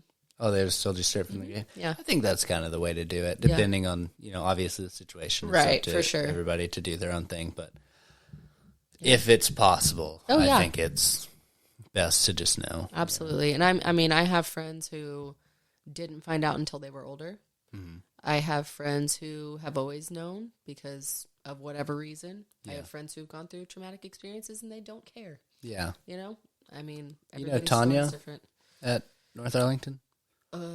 Ojeda? Yeah. Yeah. She's adopted. I did not know that. Yeah, I did a podcast with her, and she just so we were going through she never mentioned it. Yeah, we're going through her story. We get to high school, and we've been talking for an hour, right? Just on that, we did the 30 minutes bullshit, and then we were talking for an hour, and then she was like, "Oh yeah, I was adopted," and she, by the way, yeah, and I was like, "So let's just go back a little bit." Yeah, and what the fuck are you talking about? Yeah, but yeah, that's so crazy, Isn't dude, it? and it's it makes for a really interesting upbringing, and I think that's what makes you an interesting person. Thanks. It's part of that's the whole thing about these little that's what this whole podcast is about, figuring out what added up to be you as who what you makes are you right you. now. Yeah. It's funny, my parents have always been very involved in the Gladney Center, right? And so I grew up knowing everybody there and going and seeing the place and going to events and all these things. I want to say, I'm pretty sure my mom was on the board at one point. It was oh, wow. a whole thing. We were very involved. Yeah. And they do, charity events. They used to do, I don't know if they still do it, but they used to do a charity event that was a fashion show. And they partnered with JCPenney's, and they would dress you and you could walk the runway in their clothes and all this Sick. stuff. Yeah. It was a luncheon. It's called Blossoms in the Dust. And I did it for much of my childhood. Diamonds in the rough, but Blossoms in the Dust? Well, Blossoms in the Dust was apparently, I've never seen it, but Blossoms in the Dust is apparently an old movie. Okay. An old movie. Black and white Yeah, style. right on. Yeah. I didn't know this, but so are we talking oh, fuck. I have it framed in the kitchen. I just I'll lost just show you the... What's that movie with it's about red scarlet and shit and Oh, Gone with the Wind. Gone with the Wind. Thank you very much. Yep. I think the oldest movie I've ever seen was Showboat. You ever seen Showboat? No. If you haven't seen Showboat, See it? it's fucking dope. Okay. That's very good. Yeah, it's so funny. So ridiculous. I think it's like, I'm going to look it up before the computer dies. Because this is, like, I brought this and I hooked it up to look shit up. And, like, this will be the only thing because my computer's about to die. We haven't looked anything up. It's fine. Showboat movie. 1951. Okay. Yeah. So it's... What's it about? Oh, wow. It's about, like, one of the old, you know, the big, like, steamboats that would go down the river and you would do, like, so that it's a New Year's party. Okay. And at some point, I think he's the mayor or something like that of wherever the fuck they're at. And he's walking around, he's going, Happy New Year! And, like, dude, he does it so many fucking times. Okay. And, like, it's so funny, dude. It reminds me of that, like, Blazing Saddles. You ever seen Blazing Saddles? Yep. Where the mayor, he keeps, like, he'll put his hat on sideways and he'll turn and it'll fucking land right and then he'll take off running. It reminds me of that. Okay. Yeah. Okay. Cool. All these weird old movie references I know. coming up. Yeah, I love it. I do remember them being, like, on TV and stuff, though, and you could, like, there'd be, like, reruns and stuff. Yeah, you'd My see them on, dad like, would watch it from time to what is time. it, TC or TMC? TMC. Was it TMC? Turner TCM. Movie. Turner TCM. Classic Movies. Turner Classic TCM. Movies. Yep, there it is. I was like, what was it called? Let me dig We way had it far somewhere back. in there in the like wrinkly back brain. God, here. yes. Wait, what movie did you say? Blossoms in the Dust. Blossoms. And There we go. 1941. Oh, Edna So Gladney. 10 years before. Was it the same lady? It's about her. I've never watched. Like I said, I've never watched it. Oh, okay, right on. So it's about the Scroll lady down. that. There's a synopsis. Edna Gladney lost her son when he was very young. By chance, she discovered the injustice within the law towards children whose parents are unknown and decided to open an orphanage for these children. Despite the stigma, she fought against the unfair laws that discriminated against children born out of wedlock. Heard. Whoa. Fucking dope, We dude. love it here. It's just a baby, bro. Like, it's just a baby. It's just a Like, baby. they didn't do it. Yeah. Don't fucking persecute the baby. Like, give him somewhere to go. That's wild. That's a trip. Yeah, no, it's one of those things that, like, I've always known about, right? But, like, I've just never watched it. How does this movie have a 33% on Rotten Tomatoes? Dude, Rotten Tomatoes is some bullshit. It's trash. Fuck all y'all, dude. Trash. Like, obviously, it's a 1941 film. It's not going to be made well. Box office, what does that say? 2 million? That's huge in 1941. That is a lot. Wow. I assume. I don't know what the going I would rate imagine then that's was. a lot. Yeah, I would imagine so. Yeah. Their Wait, money what went, was... Their Hold money on. went a lot further Let's then. go back to Showboat and we'll kinda compare. Yeah. Rotten Tomatoes, 83%? Rude. Wait, where did you see the box office and stuff? It was just listed under one of the things I was reading. Trippy. Showboat movie. Oh, wait, box office, 7 million. Rude. Rude twice, But you know what? bro. This one's a musical. Maybe that's why they won. That's probably what it That's is. probably Yeah, what it and it was just a fun movie. Whereas I feel That's like that fair. one's like a Drama. yeah, That's fair. it's an informational piece. It sounds like Educational. educational. If They play it in schools. You know, the history teachers feeling tired that day. They just wheeling that TV on the Yes, thing. on the cart. We're watching It was the everybody's favorite day. We're watching the what the fuck was that? My bad. The Blossoms in the Dust today. We're watching Blossoms in the Dust. Bro, if they would have rolled in Showboat one day, I'd have lost my shit, bro. That was one of Grandma's favorite movies. Was it? She was born in 1938, so yeah. I love that. That's great. That's great. So she was, what, 13 when that came Uh-huh. out? That She was probably baby. hit her, like, right in Yeah. the fucking Oh, yeah. feels, bro. Yeah, That makes sense. The movies that come out around that time are usually the ones that you remember the most. definitely. Step Brothers came out whenever I was That like, was the exact movie I was thinking of. I love that movie. oh my God. I'm literally like a walking reference. Like, I'm constantly just making movie references, and what sucks, though, Okay. it's like sometimes, like, especially at work, like, you'll be like, I've thought about it, like, whenever I'm doing, like, speeches, because, like, now I'm doing, like, the NSO thing, and, like, Oh, yeah. Ryan asked me the other day to, like, say something after, and I thought of a movie reference, and I was like, that might not hit them correctly. If they haven't They're seen the so movie, young. it's going to seem weird. They're so So young. I'm just not bro. even going to say that, so I just fucking redid it, and I did some, like, generic shit. Well, not even generic. I was like, we'll talk about that later. But yeah. Fuck work. We're not talking about work anymore. All right. Thank you very much. No, Step Brothers is one of my favorite movies, and I quote it all the time. Yes, all the time. all the time. I promise you, it will hit Yes. home every single time. That's my shit. Yeah. I love Step Talladega Brothers. Nights. I couldn't get into that one. Really? I tried, Blades man. of Glory. It's also stupid. Oh yeah. Couldn't do it. The Love Guru. I don't think Mike Myers, bro. Austin Powers. Austin Powers, yeah. Fuck yeah. Okay. I don't think I saw Love Guru. I'm not a movie person. I'm a TV show person. Oh. I like the story to keep going as long as possible. So my problem is like I was so used to TV shows like coming out on TV. True. I just didn't have the patience for it. That's true. Now that you can binge them, it's a different thing. Right.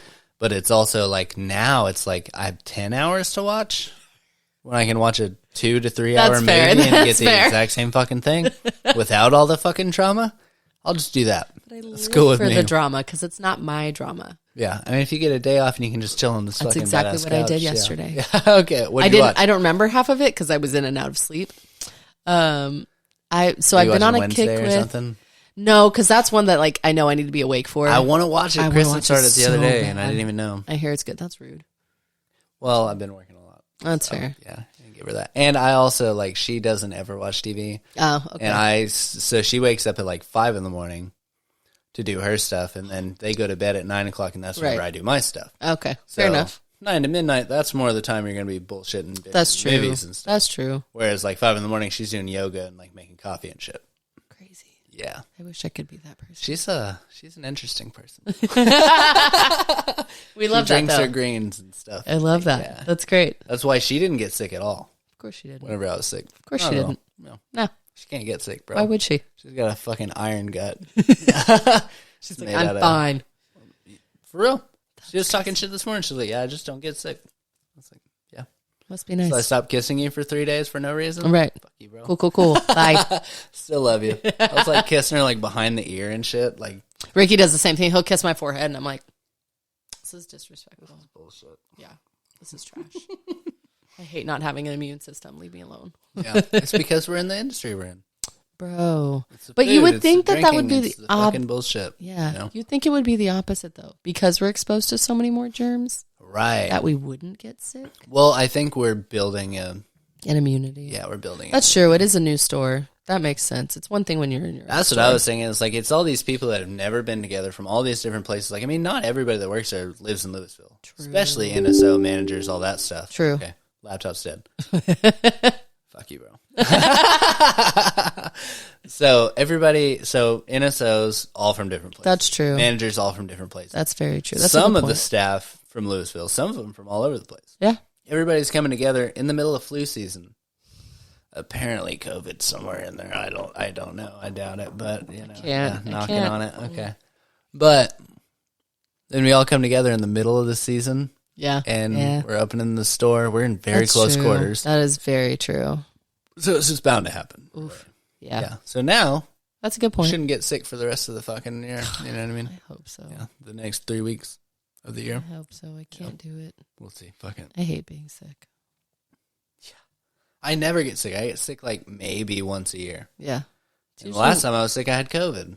I was going to say, last time I was sick was COVID too, back in June. I got mine, and actually, I got COVID from the last opening I did. Whoa, openings are bad for your health. Apparently, It's it was not at wrong. the same time, roughly, Okay. and it was in COVID times and stuff. Yeah. And like whatever, bro. I actually got COVID, and I still got stuck with the fucking manager job. Fuck you, bro. Sounds about I right. can't yeah. remember his name, but I want to fucking name drop him so hard right now because I'm that mad at him. I'm that angry. Okay, so we need to go back. So, born here, adopted here in Fort Worth, you said? Mhm. So, your birth parents are from here? Or they So- had you here and stuff? Or My birth mom did. She, from what I understand, and Abby, forgive me if I get this wrong. I know you're going to watch this. So they live in Virginia now. My birth dad is in Arkansas. So he's the royal guy, right? Yeah. So from what I understand, they went to school together for a brief time in Arkansas. UCA? U of A? High school. They were babies. Right on, okay. They were babies. Okay. Yeah. And for whatever reason, my guess would be that the Gladney Center was probably one of the only adoption centers at the time. I mean, this was the 90s. So they had to drive down here and do the thing. Mm-hmm. Mm-hmm. Oh, right. Yeah, that does. That would be my guess. So weird. Not that long ago. Isn't it? So weird. So crazy. 30 years ago. 33, almost 33 years ago. Yeah. Isn't that weird?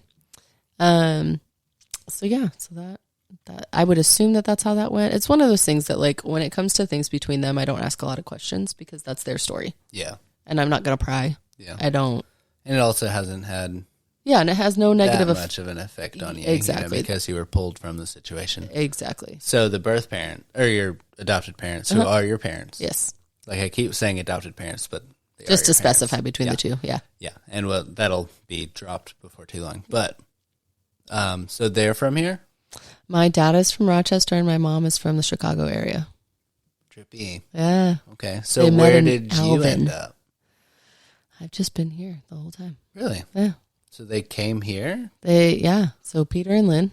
Peter is from Rochester. Lynn is from the Chicago area. This is Rochester, New York. Uh-huh. Right? Okay. And from what I understand, my grandpa was in the oil industry on my mom's side. And So Dallas was fucking booming. well, they had moved to Houston, actually. All right. They were just south of Houston in Alvin. And then after high school, mom went to college, all that kind of stuff. And my dad had moved. He just up and moved out of New York and just came to Texas just because he just didn't want to be in New York anymore. And that was where he ended up. And I they can see that. Yeah. And they Texas is a good met spot. at Alvin Community College. Yeah. This is somewhere around Houston, you said? It's south of Houston, yeah. Okay. And here we are. Almost 40 years later. Almost 40 years later that they moved there? Yeah. Well, Wow. I say that. They got married almost 40 years ago. Okay. So And then, so they had been married for what, like 7 years whenever they got you?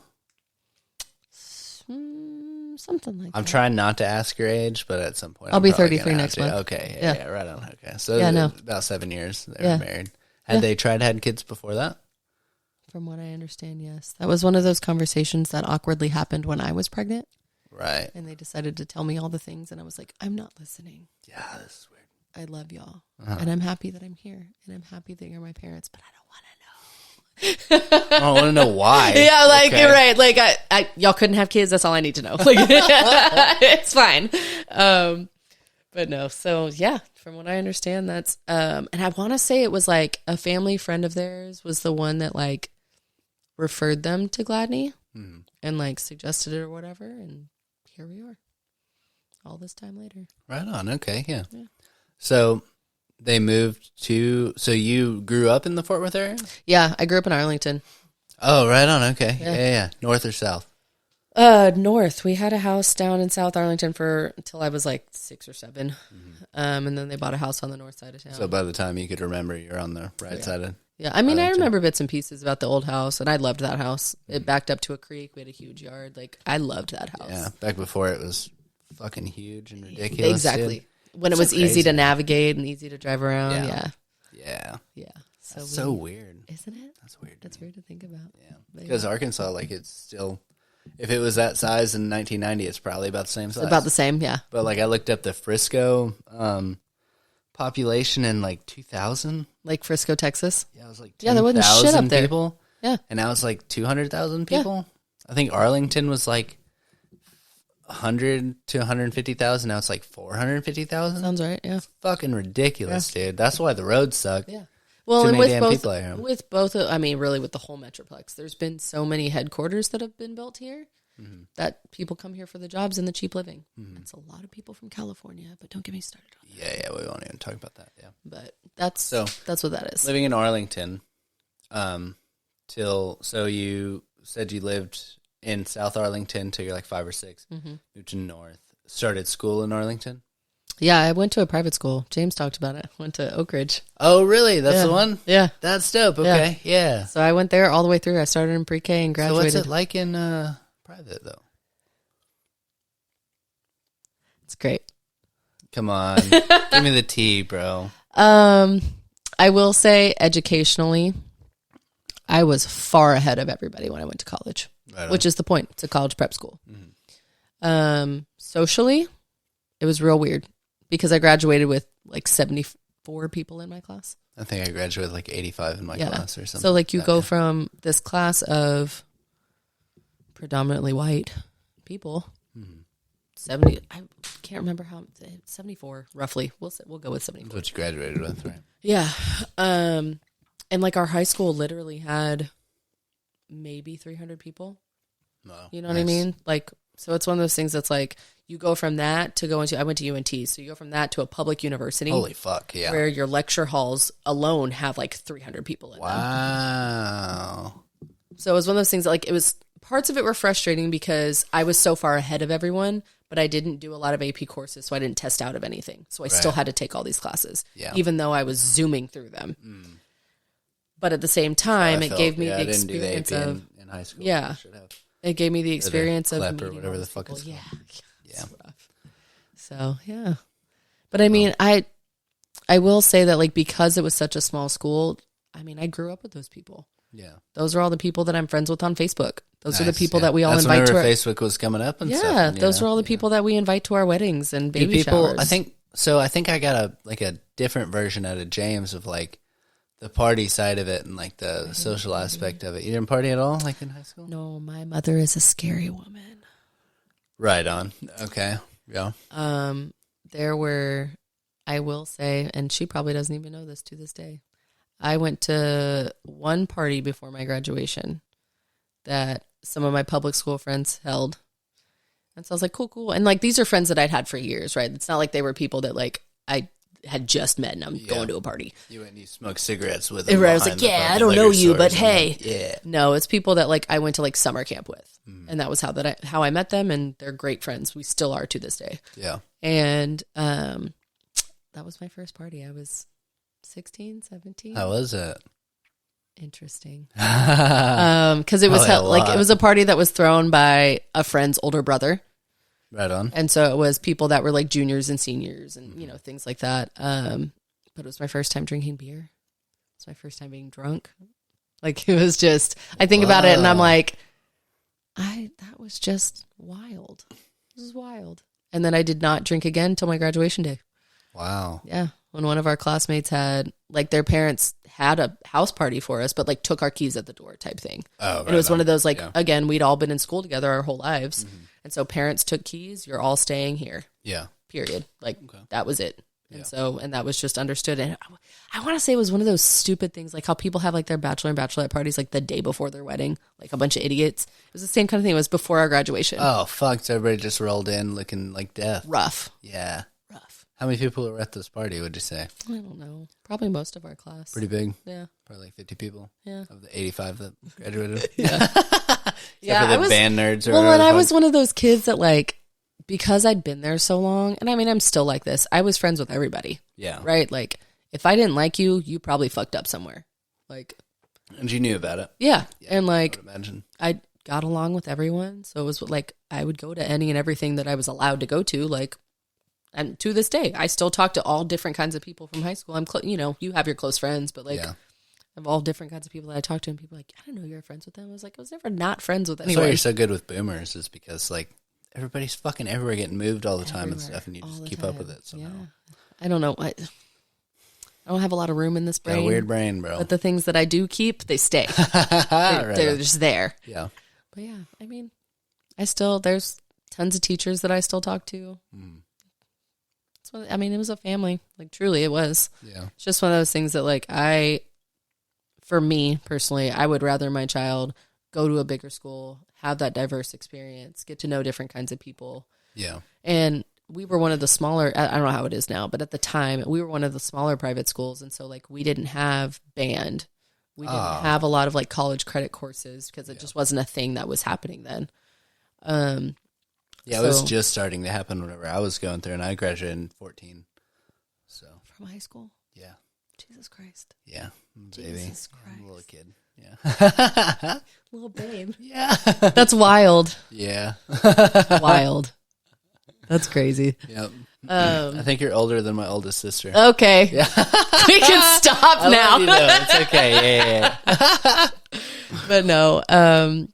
Yeah, it was... The whole thing was just, and people ask me all the time, you know, like, when are you going to send Hudson to Oak Ridge? I'm not.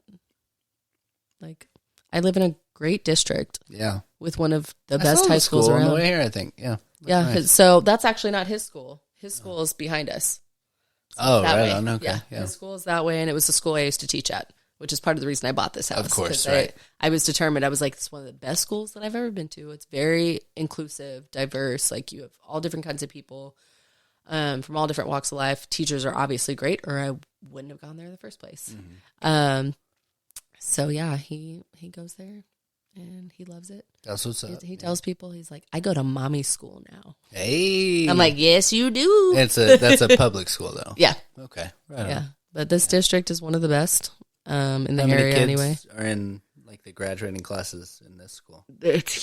God, these graduating classes are huge because this is LD Bell is across. So right now we're zoned for LD Bell. Okay. I would like for him to go to Trinity. That's the school around here that's known for football. Yeah. Oh, I've heard of it. Yeah, for sure. So I would, just because it's one of those things, like, it's one of those things that, like, you always say you're never going to do it as a parent, and then you do it. Yeah. You're like, no, I have this vision for my kid. And I do, like. Yeah, but they don't give a fuck about your vision. No, they don't care at all. No. And so it's one of those things where I'm like, if I had my way, he would do elementary school here. We'll figure out middle school, and then he'd go to high school at Trinity. Like, nice.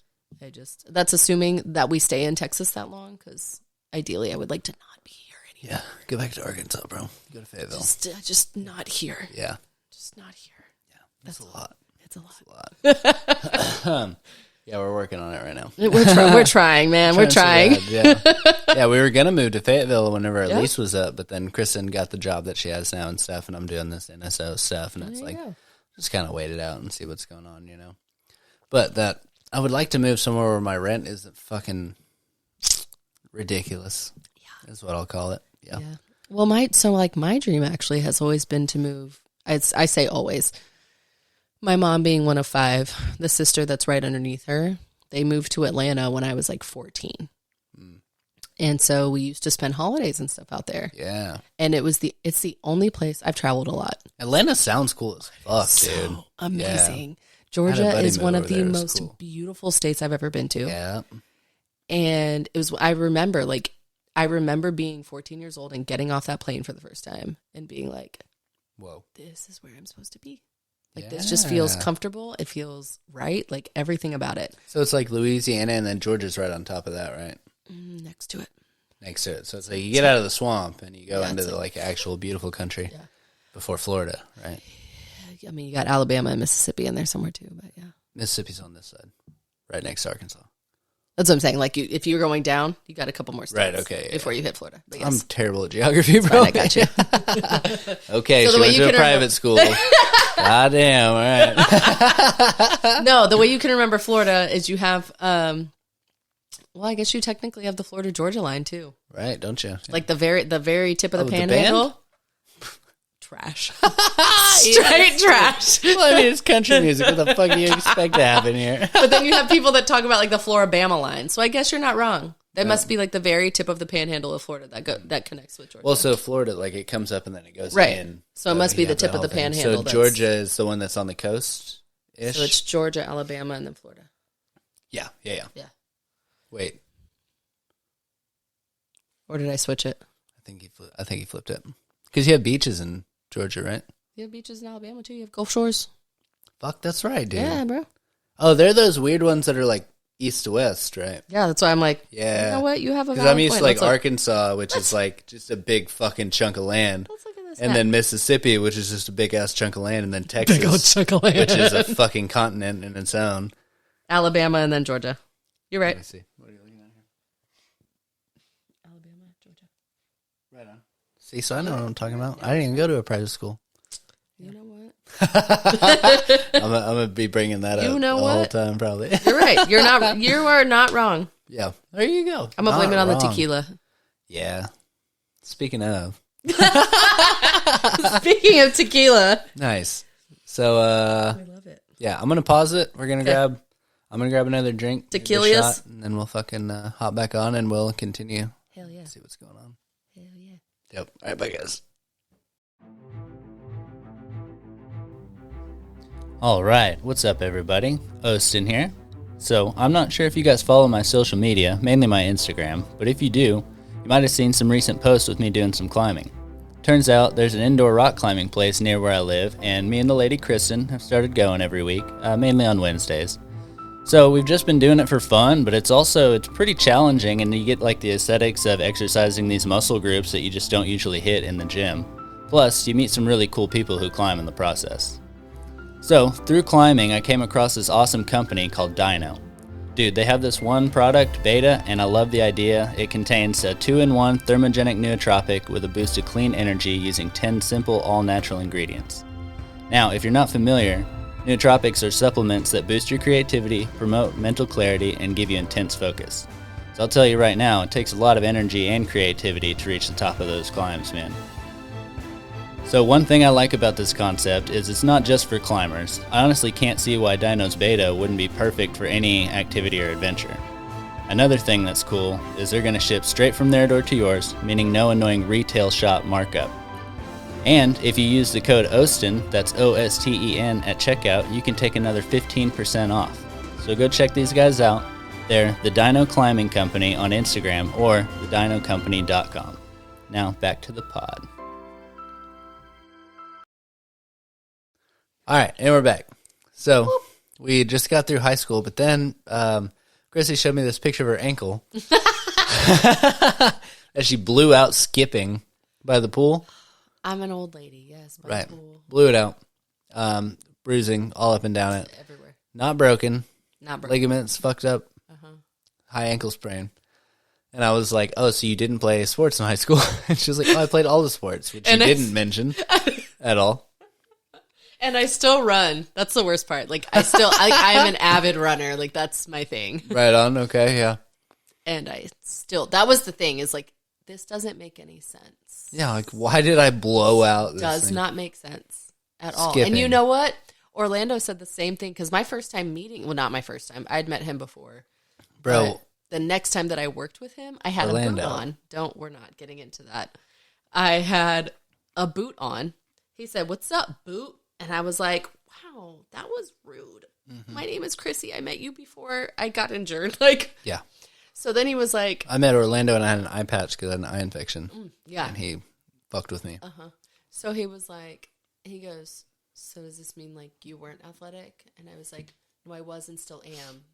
This was literally just a freak accident. Yeah. Just shit happens. Like, this is my life. Sorry, guys. Technical difficulties. Krissy's getting comfy. I did get comfy. I got my black Santa blanket. Nice. Yeah. Oh, shit, I didn't even notice, bro. Yeah, TJ Maxx. A nice little chocolate Santa, dude. What a beautiful chocolate man. That's another good one. Yes, dude. Okay, dope.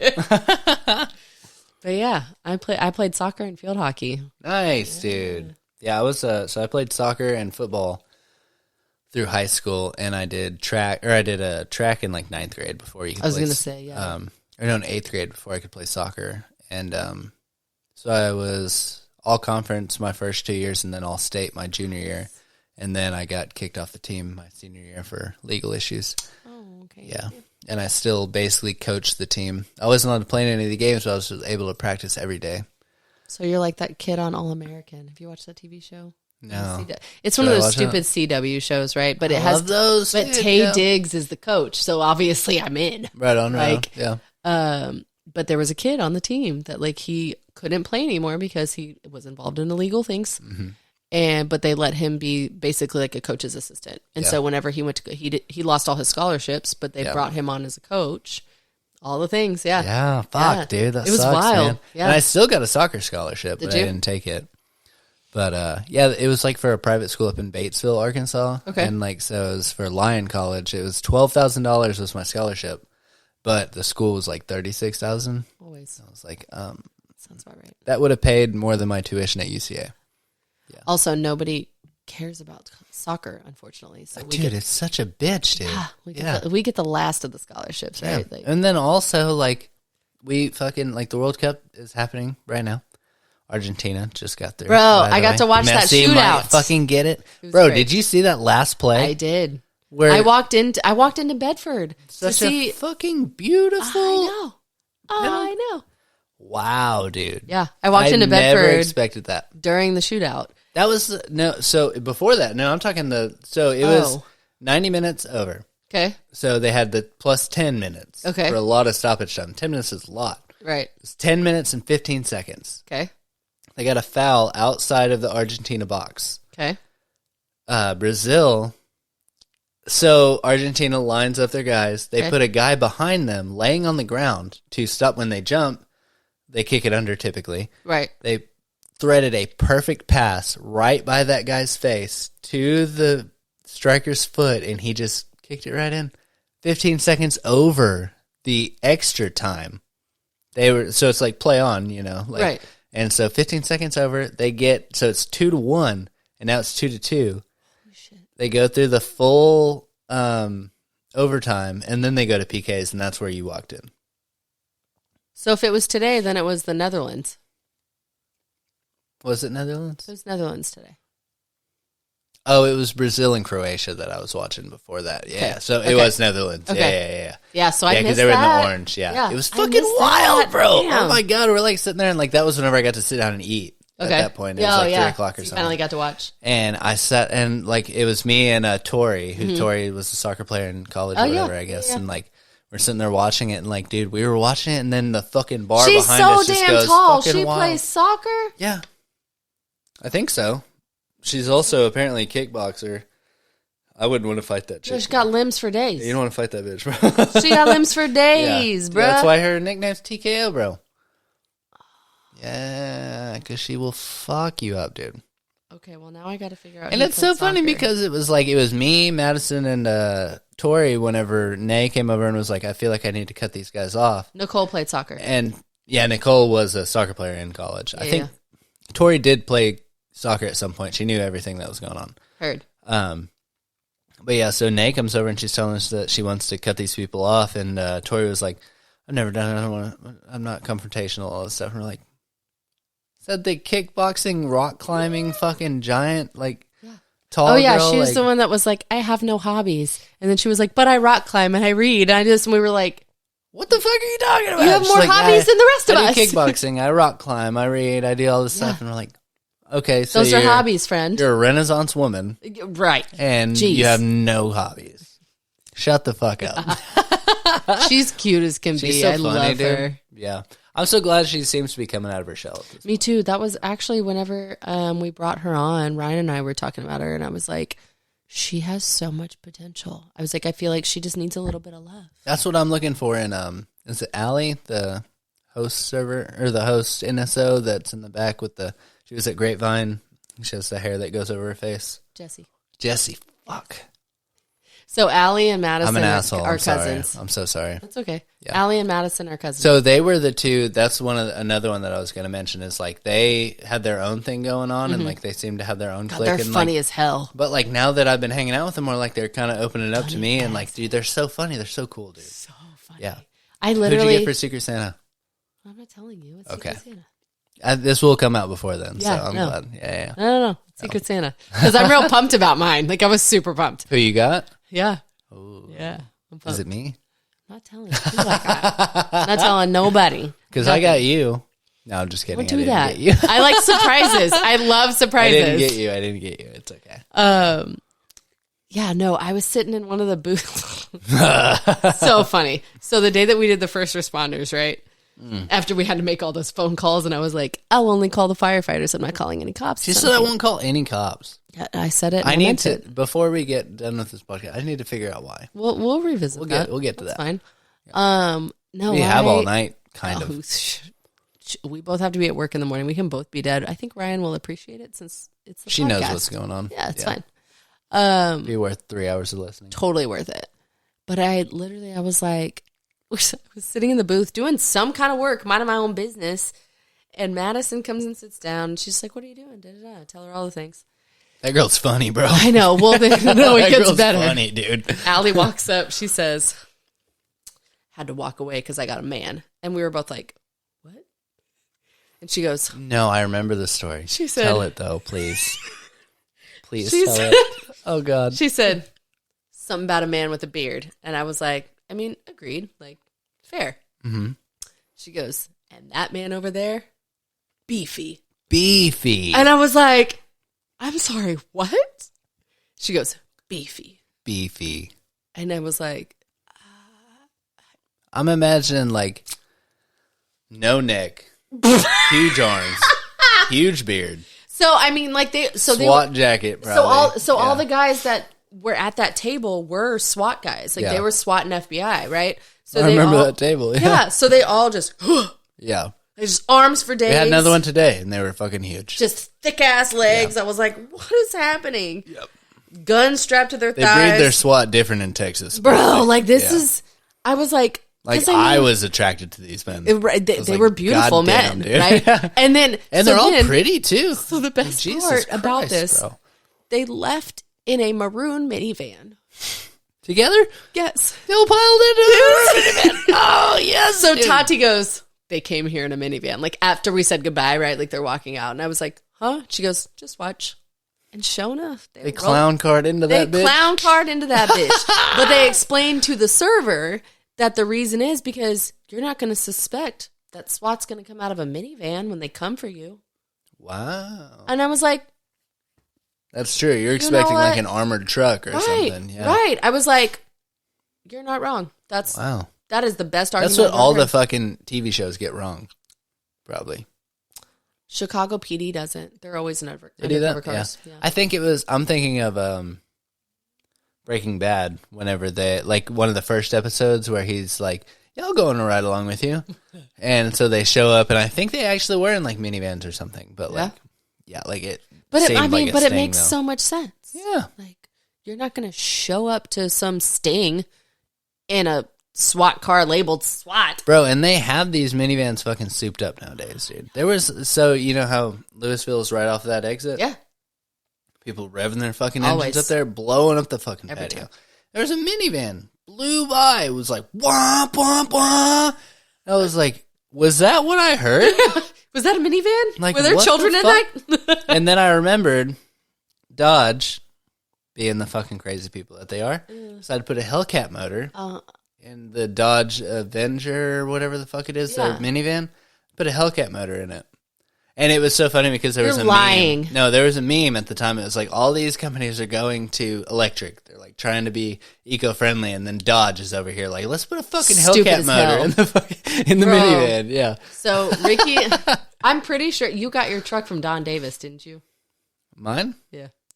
No, I actually bought it from somebody off Facebook. Okay, so someone initially bought it from Don Davis. Don't you have an emblem? Yeah, I do. So, Ricky works for Don Davis Chrysler Jeep Dodge. I should have fucking hit him up, dude. So I got fucked. I bought a car without catalytic converters on it. Oh, yeah, that's right. You told me that. Yeah, it was a whole bitch. Minivans with Hellcats. Yeah. I want to look it up, but my phone's over there. And it's like, it's a thing. It's a thing. They're bad to the fucking bone, though. I'm going to text him and be like, why didn't you tell me minivans have Hellcats in them? Because we could have a minivan. Like, it's probably like a $50,000 van, though. I would say at least. That's a lot for a van. It's not a lot for a car if you're getting it souped up. No, I mean, if you're buying a Hellcat, that's nothing. But a minivan with a Hellcat, you're getting all that extra metal and all that shit, plus the motor. That's nuts. Yeah. Okay, I text him. Let's see what he says. Yeah. Okay, so what minivan was it? So what is the Dodge minivan? The Dodge... Oh, fuck, it's... I want to say... Dodge minivan Hellcat. Yeah, hey, there you go. Let me see. Why does this look like this? It's fucking dope looking, though, isn't it? This says Chrysler has it. What? Well, Chrysler, Dodge, Jeep, they're all the same company, basically. Hellcat-powered Pacifica minivan is really happy. Pacifica, yeah. That makes it even worse. I think I would have had more respect if it was a Dodge. A Chrysler Pacifica with a Hellcat motor. That's gross. I know. Well, and the ones that they're showing are all blue. Oh. Hold on. I got to go up here and I got to go to images real quick. Oof. That white one's pretty dope. $94,000. I know, the white with the black, the white one with the black wheels. That's not bad. What? But $94,000? Oh, yeah, that's bad. That's bad. We don't want that. What the fuck are we talking about here? They look pretty dope, though. Right? They don't look like minivans. I know. I was like, But And it's like if you see them in scale, they probably look like minivans. Right, I was like, I mean, I'm not mad about these pictures, but what do they look like in real life? This one, like, legit has the fucking Challenger, like, I know, that's what I'm saying. I'm like, I don't know if y'all can see that. I doubt probably it. not. Yeah, that's okay. We away. can share a picture of it. Yeah, it'll be all right. Fuck them. Oh my god! Look it up. Look up the. Oh, it's the Grand Caravan. That's what it is. The Dodge Grand Caravan. Is it a new concept? Because I've never seen this. Relatively, yeah. Yeah, within the last couple of years. Well, and it's weird because the front end of it looks like the car from Back to the Future. Challenger. Oh no! To me, the front of it. If you just glance at that, that's a Challenger front. Is that? Yeah. I had a Challenger for like 3 or 4 years. Did you? That's my bitch, dude. I believe that. Yeah, that tracks, bro. And then I got rid of her. Got a 4Runner, and I got rid of that, and I got the truck. Yeah. I know, but I know why. Yeah, we talked about it. Yeah, it was too much. It all makes sense. Yeah, because they hold their value. You can't buy them; they're too expensive. Even the old ones. Yeah. So whenever I went to go buy a truck, it was like I want a Tacoma. Obviously, I need a 4-door. We're staying with the Toyota family. Duh. Yeah, obviously, but they hold their. It's gonna run for fucking ever. Yeah. A fucking 2005 was like 15,000. I was like, what the fuck, dude?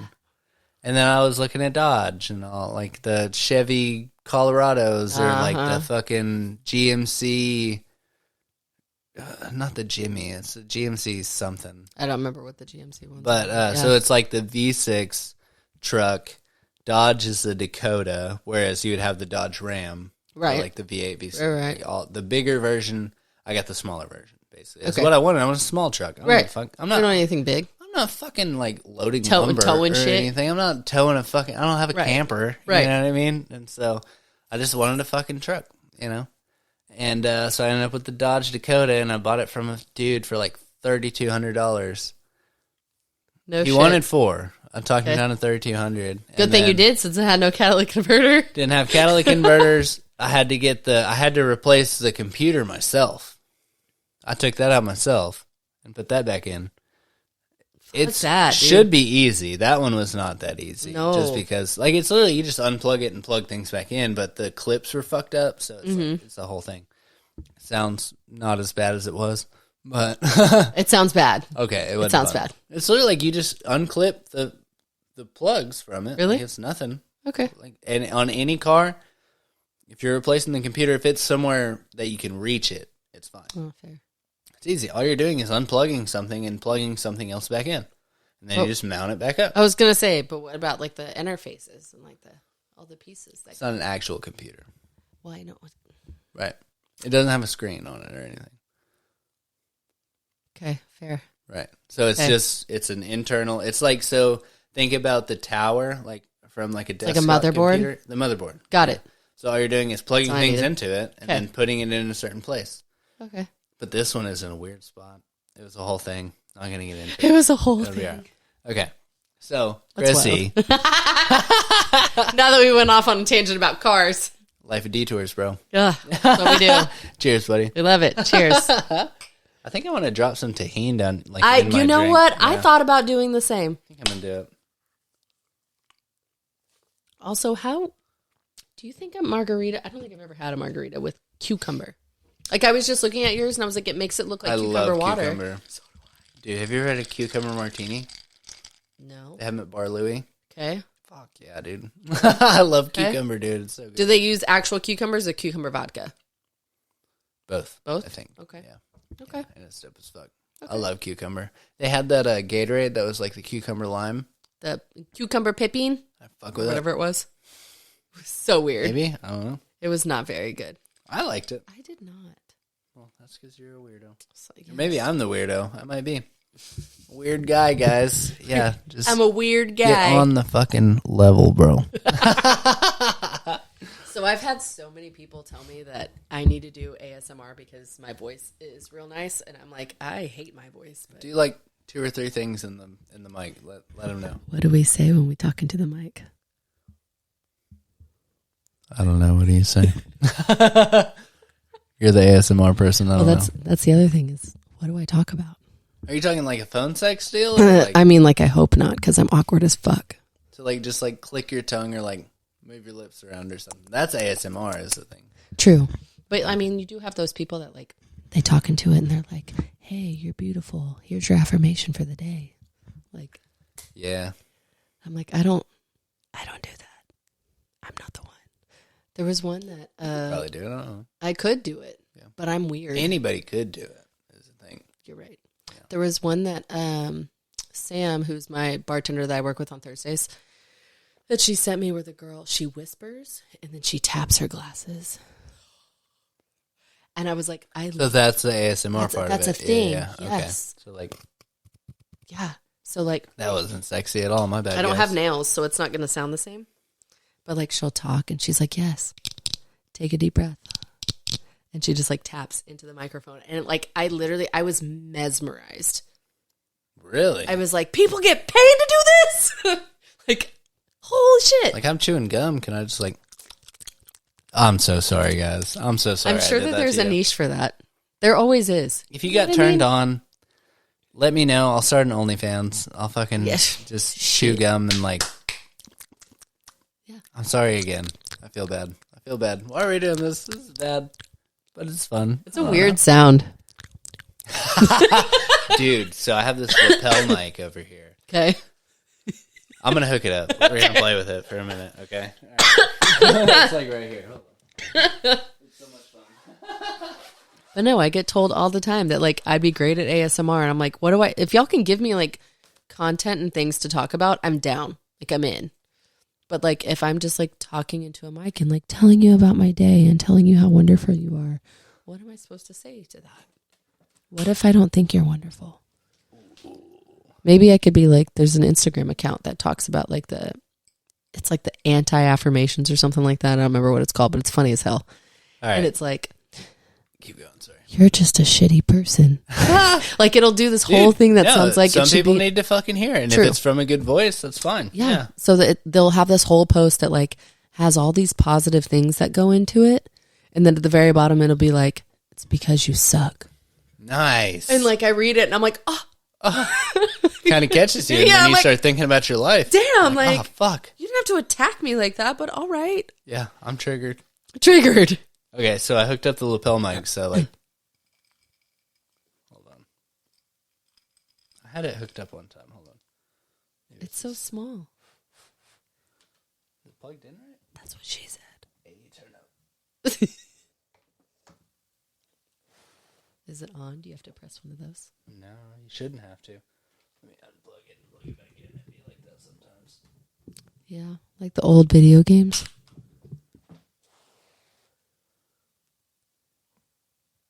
Why are you being dead? Why are you dead? Why are you white? Why are you dead? Oh, man. So Ricky says they never had a minivan that had a Hellcat in it.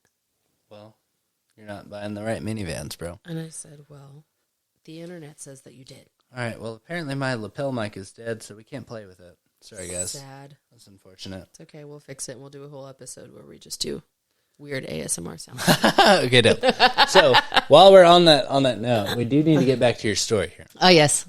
Yes. So we had just come out of high school, I think. Mm-hmm. Right. Keeping it, like I said, the linear is only like a backbone for us to like reference back to because it's going to get weird. And it has. And it does. And it's great. But to bring it back. So coming out of high school, we went back and we had to talk about your sports stuff. Yeah. How to do that. Yeah. And then, so whenever you got out of high school, was it like you knew you were going to college, or was it like you thought you would take some time off or anything, or just straight college? No, time off was not an option. And why is that? My parents are very traditional. Right. Going to college, that's just what we do type thing.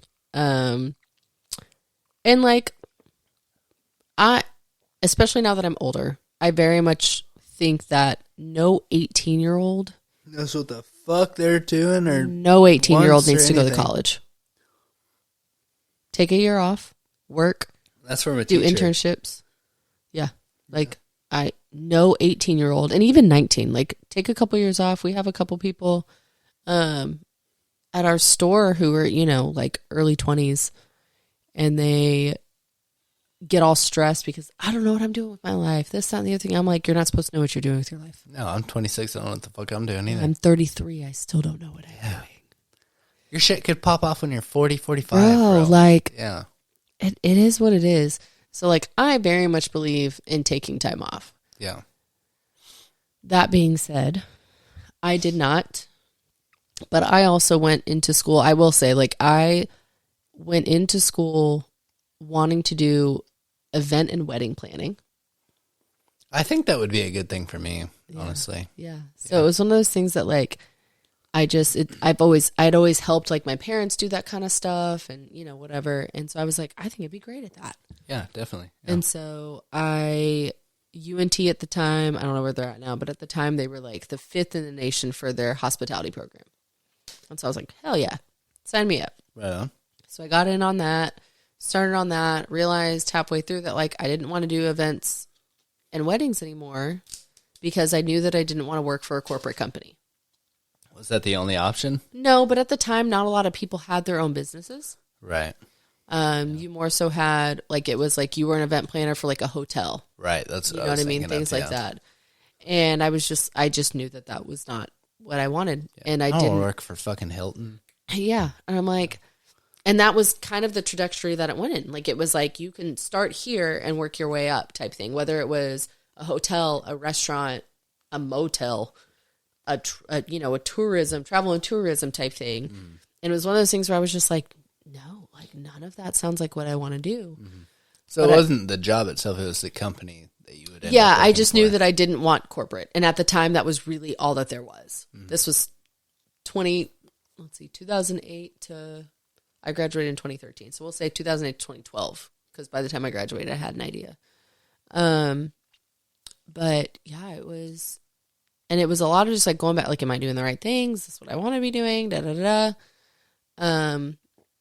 And I just wasn't sure, but I knew that I didn't want to change majors. Like, I was so deep into it at that point. Like, I wasn't going to change. Yeah. And honestly, like, looking back at it, a lot of the classes that I took were just like business courses, except that you take them for the hospitality industry. So I took like, so all of the numbers are, I took finance, I took econ, I took marketing, I took all of that stuff, but it was just geared towards our industry. Yeah. And so it was all stuff that was based on how restaurants would do things, how it would be run. Like, I had a semester where I had to work front of house and a semester where I had to work back of house. We had a campus restaurant, and that's where I learned a lot of my stuff. Is it different than a regular restaurant, would you say, in any ways? Or they could use their, like, school money yes to and pay no. And stuff? Yeah, like, yes and no. It's kind of like when we do, like, the NSOs. I mean, because they know that we're all students, right? So, like, you kind of get a pass if things aren't perfect. Oh, right on. Okay. But the food itself, a lot of it was, like, prepackaged. Like, you prep what fucking you can. Cafeteria food. Right. Like, you prep what you can. Mm-hmm. But, I mean, granted, this is 10 years ago now, okay? I don't know what they're doing with that program now, but this is how it was then. So I'm not trying to shit on the program. Yeah, we're not throwing stones here. I know, I'm like, just so everybody knows, not shitting on the program. Covering all our bases. Yeah. But at the time, I mean, like, you had a good chunk of things that were already sent to us and prepped, and all we had to do was portion them. And then we had things that we did have to prep ourselves and portion. It's not like boomers. Yeah. Fucking. Yeah. But I also, like, at the time, I didn't enjoy cooking. So, like, I didn't want to learn how to use the grills and the flat tops and all that kind of stuff. That's like, how I was whenever I started in the kitchen. Yeah, I was like, just throw me on fry. I don't give a fuck. I'll fry. I'll prep. Yeah. I'll clean. Like, I'm here for all of that. Yeah. And so it's just one of those things that I was like, no, like, I don't really need to know all that stuff. Like, I'm good. Front of house stuff, though, I ran that shit. I mean, it was, like, they had us make floor charts, take reservations, set tables, like, if it was like a themed meal, we had to, like, make centerpieces for the tables, like, things like that. Okay. So yeah, I mean, our classes were like what you would take in a business school, but they were just geared towards hospitality. Yeah. Then you had like a weird internship at the. Mm-hmm. So I had an internship my spring semester before I graduated at the Alumni Center. Actually, I got very lucky. I had already been a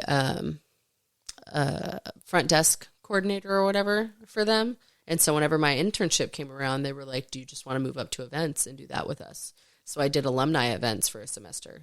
And that was actually super fun because I got to help plan literally any alumni event that they had. Nice. And like I got to reach out to donors and different alums, and I helped. We had, it was like the 50 or 60 year anniversary for something. And so I was the one who had to put together, like, we had some big donor coming, and I had to like plan the whole thing and put together a huge gift for him and do all this stuff. I mean, I learned a lot. Yeah. But I left college and I just worked for a few years because I was like, oh, I don't want to do this. Like, yeah, right. Like, I mean, that's such like a specific but not kind of a degree. Well, and a lot of people went into hotels. Yeah. A lot of people did. So it's like it's specific to what you don't want to do. Yeah. And I can use it for things. Exactly. And so it was one of those things where I was like, no, I'm okay. Like, I'm just going to work. And I also was one of those kids through most of college. Like, I was the one that worked 2 and 3 jobs and went to school. I didn't have to, but I did because I liked working. I liked money, all that kind of stuff.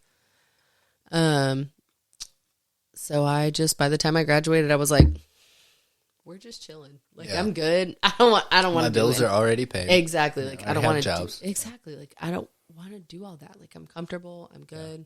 I was in a sorority. Did that for 3 years. Which one? Delta Gamma. What's the niche on that? Or like, what's the shtick? They all have one. I know they do. Everybody's got their thing. Well, I can only sisterhood speak. Sisterhood, and we're a fraternity. That is actually a fun fact. We are the only sorority that's considered a fraternity because sororities weren't technically a thing. Interesting. Yeah. At the school that you went to? No, in general. 1873 was when we were founded in Oxford, Mississippi. Is that the first sorority? Mm-hmm. Well, so like we're a fraternity, but we're a fraternity of women. Right. So, right. Yeah. So the first sorority, but had to be a fraternity. Yeah. Because apparently they're like sororities weren't technically a thing. Yeah. That's kind of cool. Fun fact. Okay. Right on. Yeah. That was a thing that like I rushed as a sophomore. My mom was like, just try it out, see how you feel. And I had friends, that had rushed at other schools or whatever. And I was like, that doesn't really seem like it's for me, but okay. Was your college paid for? Like, was it? My parents paid for it, yeah. Right on. That's what's up. I will say I was very fortunate with that. Yeah. Thank you, Peter and Lynn. Yay. And you got appropriate scholarships and whatnot, I assume. No, I had no, oh, really? No things. Oh. Yeah. I was truly just very lucky. What did the bill for you? That's dope. I was truly lucky that Peter and Lynn, y'all right on it. Yeah. I don't want to cuss on that because no, they were on it for sure. That's what's up. Okay. Yeah, I was very fortunate for that. And that's part of the reason that I did go to college because I knew that I had a lot of friends that didn't have that opportunity. You know what I mean? It's like if I don't go, like, right. Who the hell is? Right. Like, what am I supposed to do with all that? What am I going to be a dick and not go? Right. So it was, it's college. You learn a lot. Like, I truly learned a lot. One of my very best friends. I learned a lot about people. Yeah. I learned a lot about people, different kinds of people. Yeah. I learned a lot about the college program itself. Yeah. Yeah. How it all works. It's a weird track. It is. It's, I don't know. Like, I have cousins who did they did community college for the first year or two or whatever. And then transferred into a big university. And I was like, I like that idea. Yeah. You know what I mean? Like that sounds better because my first semester, my GPA was a 1.3. What? So I was partying all the time. I didn't party in college. So I was, or in high school. So I was one of those kids that once I got to college, I partied hard in high school. I partied hard in college too, but my GPA was I think I got a 3.2 my first year, probably something like that. No, 1.3 my first semester. Immediately put on academic probation. Yeah, but I graduated with honors. I don't think I ever got put on academic probation. I dropped down after my first 2 years to where I was only doing 2 classes, and that's what lost me my scholarship. Oh, interesting. Because they didn't tell me that. Whenever I went to my advisor and I was like, hey, I have all this stuff going on. Like, I'd like to. Right. I do still want to go to college, but I only have time for these 2 classes. Right. And he was like, okay, let's do it. Didn't fucking tell me anything about it. No. Yeah, and then started getting these bills in my email, and I was like, am I supposed to be paying these? Yeah. Like, What the fuck is this? Like $300 here, $400 there. Like, holy shit. Fuck you. What do you mean? Yeah. And so I didn't pay him. What the fuck? Yeah. So I owe him like $1,500 probably. That's probably wild, won't release though. my Like, transcript if I asked him. So that's I don't plan wild. on asking him. Yeah. No, I don't plan on asking them. Yeah. That's I'm fair. planning on going back to college anytime soon. Yeah, so. no. Yeah. Someone asked me that the other day if I planned on going back to school, and I was like, no. No, dude. No, I might get a couple, certificates or whatever, because that's like the thing now. Like, people don't really care that you have a degree. Like, unless you're in the medical field. They definitely don't care what your degree is in. Also true. Yeah. True.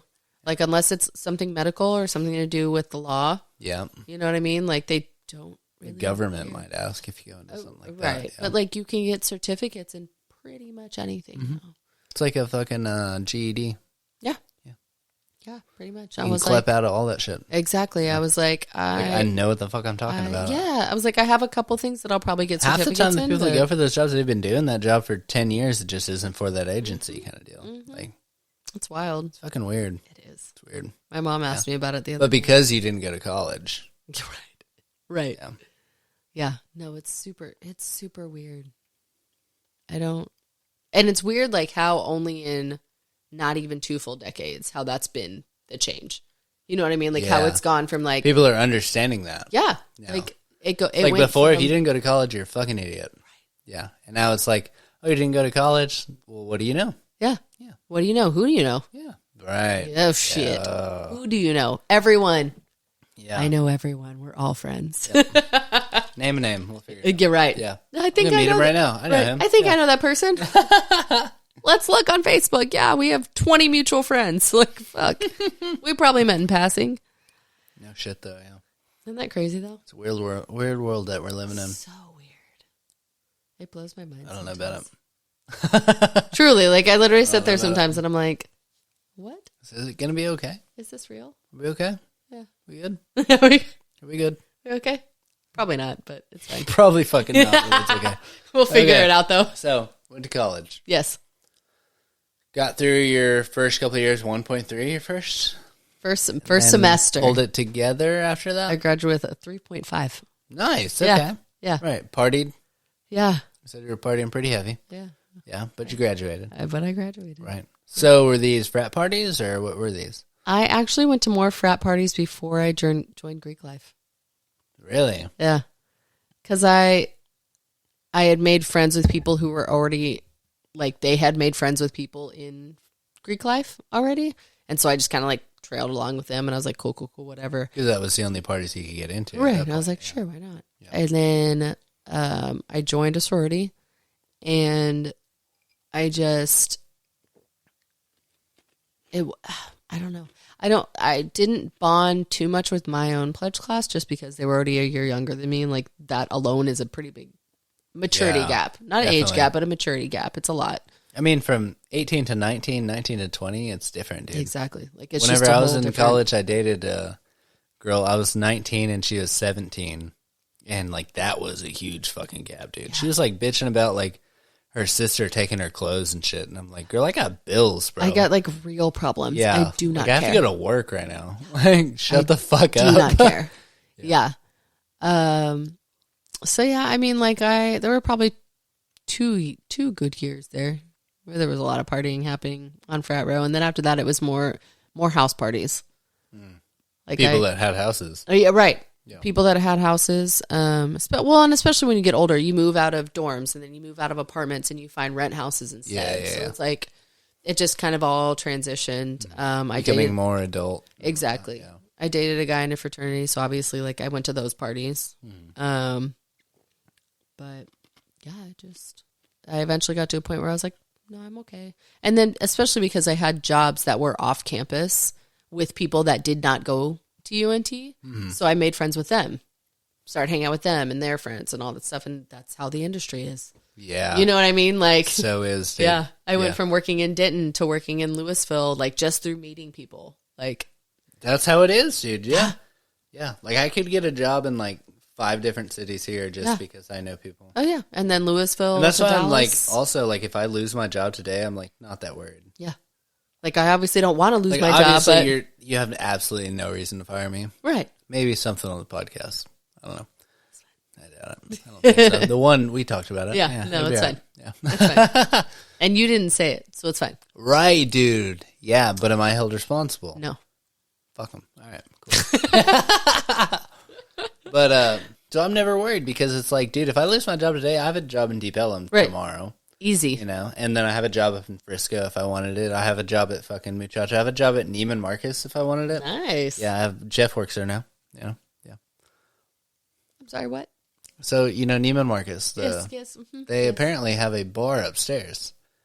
An entire restaurant. The one upstairs. downtown Dallas? No, this one's in Frisco. Or not Frisco, but somewhere over there in North Dallas. Is it North Park or the Galleria? North Park Mall? Yeah. Sounds right. That tracks. Sounds That right. tracks. They have I was like, the one in downtown? They have a So it's bar? like they have Got the it. Neiman Marcus store, this big crazy thing where you pay $500 for a piece of glass, you know. Yes. And then above, they have where the housewives go up to fucking eat after they shop. Dead. After they spend everyone else. They literally told him, they're like, he tried telling them like the numbers that they were doing. They're like, we don't fucking care. Yeah. Like, just make them happy. Like, they just come up here. They've already made our overhead by Just by 10 purchasing times. one bag. Yeah. Yeah. They've paid for your entire day. Yep. So don't fucking worry about it. Yeah. And just do Make 'em whatever happy. the fuck they say. Yeah. That sounds about And he right. was like, I can do that. Yeah. Yeah. Yeah. That's wild. It's such a weird place, dude. Ugh. And they have such good food, though. Do they? So good, dude. Let's go eat there one day. Oh my God. And he gets to just play with the menu because it's like, fuck it. You know, they don't give a shit. We don't give a shit. They're really just there to drink and maybe eat something. Yeah. So, like, have you ever seen that movie Chef with John Favreau? Where they make the Cubanos No. in the food truck? What movie is this? Chef? I don't think I've ever even heard of With this. John Favreau. Oh. Man, fucking tastic. Okay. Jeff turned me on to it. Such a good fucking movie. You'll love it. Okay. It's amazing. But like these Cubanos, it's basically like a Cuban, but you fry it, press it flat, and like do all this different kind of stuff to it, and like I don't know, it's a food truck kind of a thing. But they started making them at Neiman Marcus because he was like, "We're gonna make these." Like, Okay. yeah, and they were fucking fantastic. Huh. So good, dude. Yeah, Cubanos. yeah, you can just do whatever you want. Yeah, you get to go and just Like a make up a panini, menu. but a Cuban? Yes. That's what I'm lot imagining like in my that. head. Like with pickle and what's the meat on a fucking Cuban? I don't know. We don't have one, so I'm picturing it in my head, so I'm pretty sure I know what it is. you know what it is. Okay. Yeah. It's Okay. good as fuck. It's very, very good. Yeah. I recommend it very highly. And watch that movie. Watch that fucking movie. Okay. Chef with John Favreau. All right. And the thing about John Favreau, you know who John Favreau Yeah. is, right? Yeah. So apparently he is a classically trained chef. Yeah. He went on a couple of different talk shows after and stuff and was like, yeah, I went through the classes and did all this stuff. And they were like having him do like the knife skill outs and stuff like that. And he was fucking nailing them.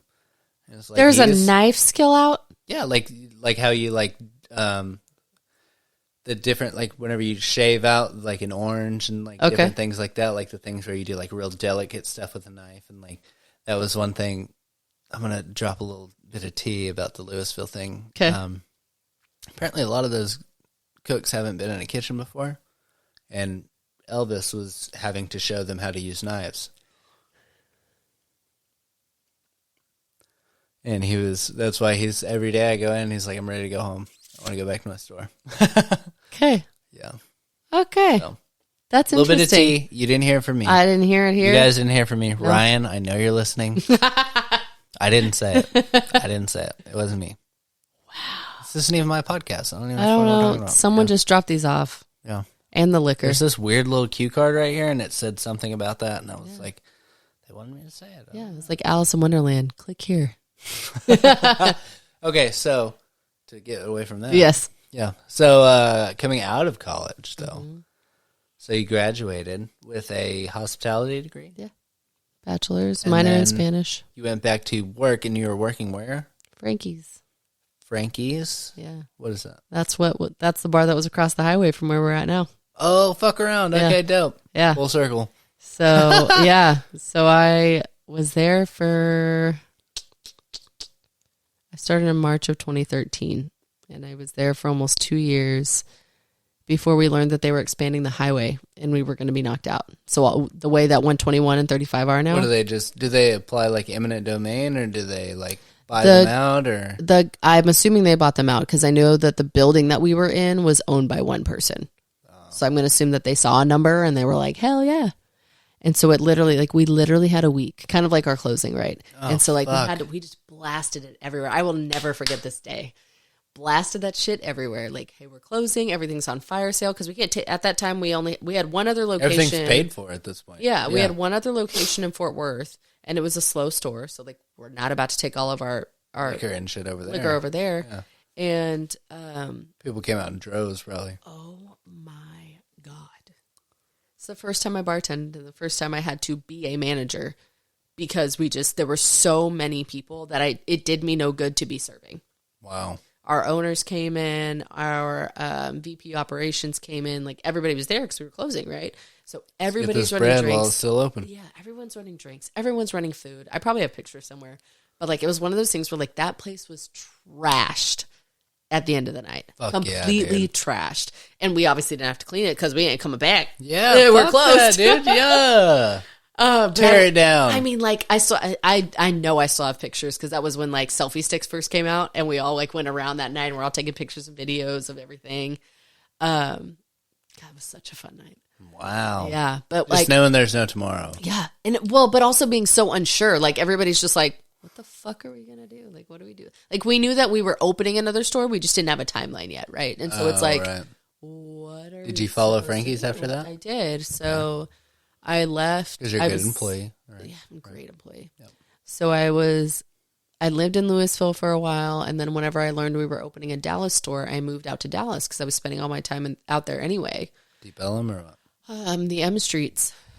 So I was off of Greenville. Okay. Yeah. I love Greenville to this day. It's still one of my it's like one of my favorite places in Dallas to go. Is that the like arts district area? Or? No, that's a whole different neighborhood. Okay, I'm thinking we'll go on a tour de Dallas one day. Right on. Yeah. But I lived in like a split level duplex out there, and we eventually they had bought they had bought space in a building off of Main Street downtown Dallas. And it was one of those things where, like, everything was real slow at first because we didn't have all our permits and all that kind of stuff. And then all of a sudden we got our permits and everything was just flying. Like, we did our own demo, like, went into it. So it's a 2-story, right? Like, your main level's on Main Street and then there's an underground level. And it's literally called the underground. And so, like, we did our demo when we went in, like, because we didn't have any plans at the time. And so it was like, we're all in there just like fucking shit up, cleaning out whatever we can. Whoa. We built our own menus, physically built our own menus. My GM at the time, Adam, who's a very good friend of mine at the time, he helped physically build a lot of the stuff. My son's dad helped build a lot of the stuff. Yeah. Is that where you met him? Yes. Oh, okay. Yeah, so let's go off on that tangent here.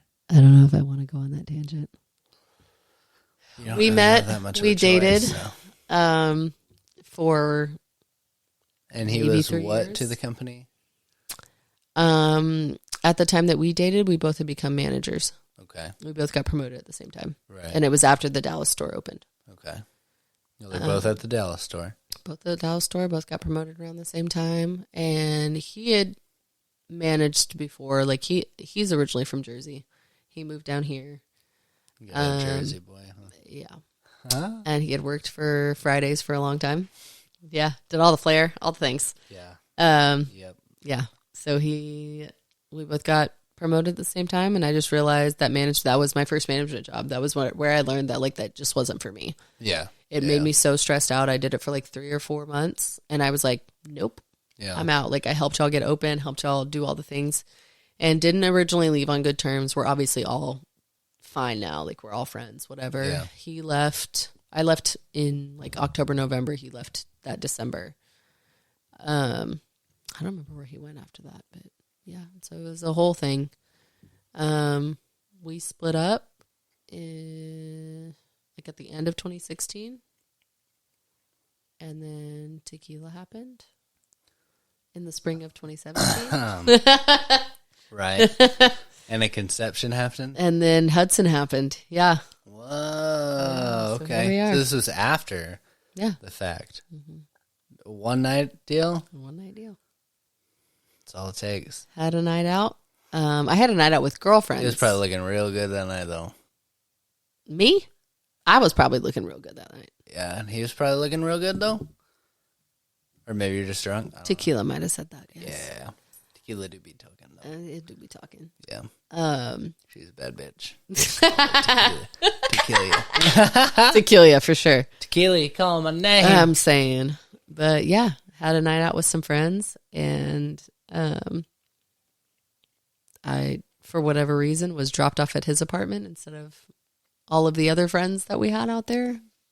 Bad friends. Yeah. There's that. Still friends? Ish.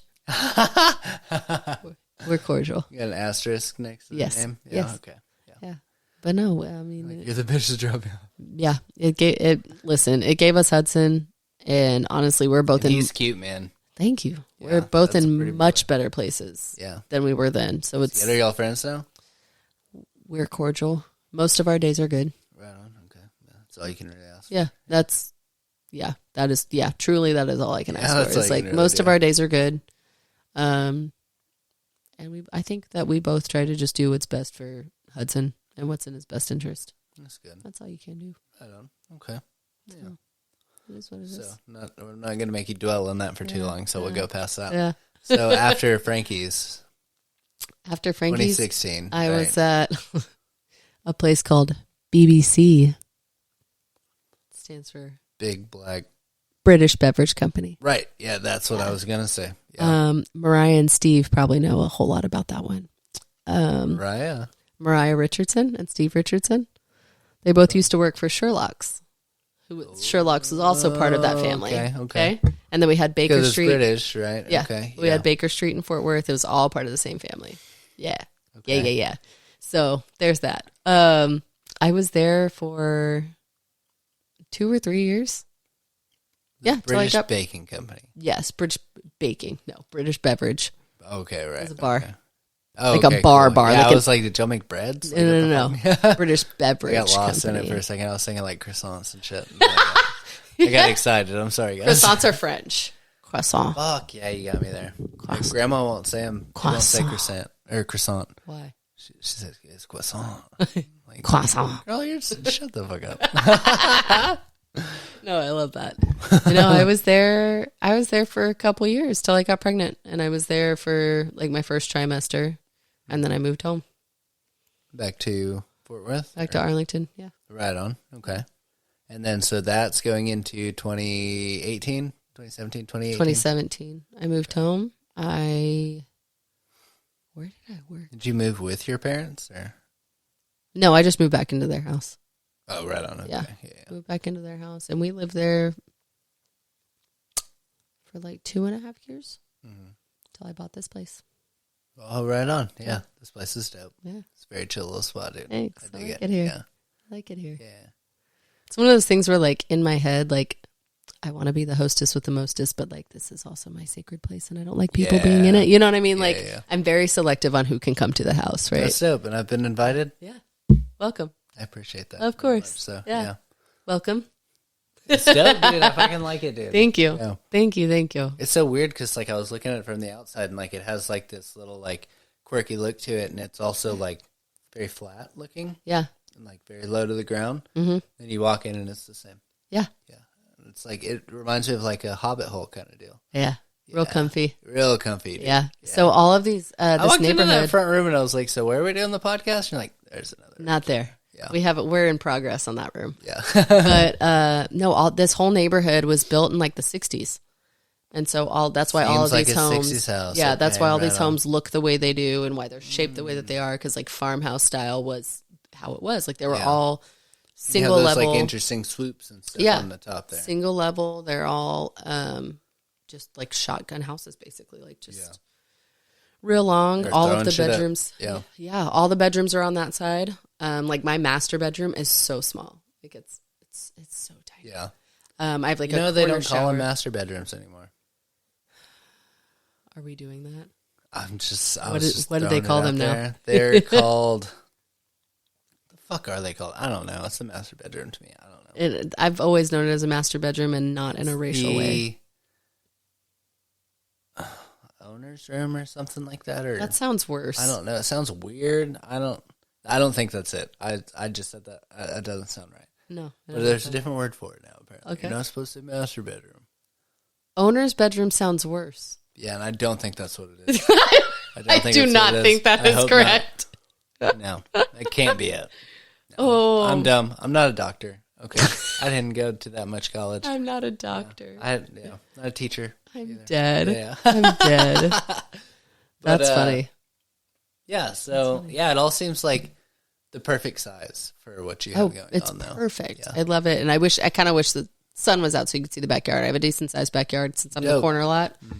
Got a decent front yard and a decent backyard. Nice. And so we're working on because ideally this would be turned into a rental house, right? Like it's obviously a starter home. Yeah. Like none of the rooms are super big.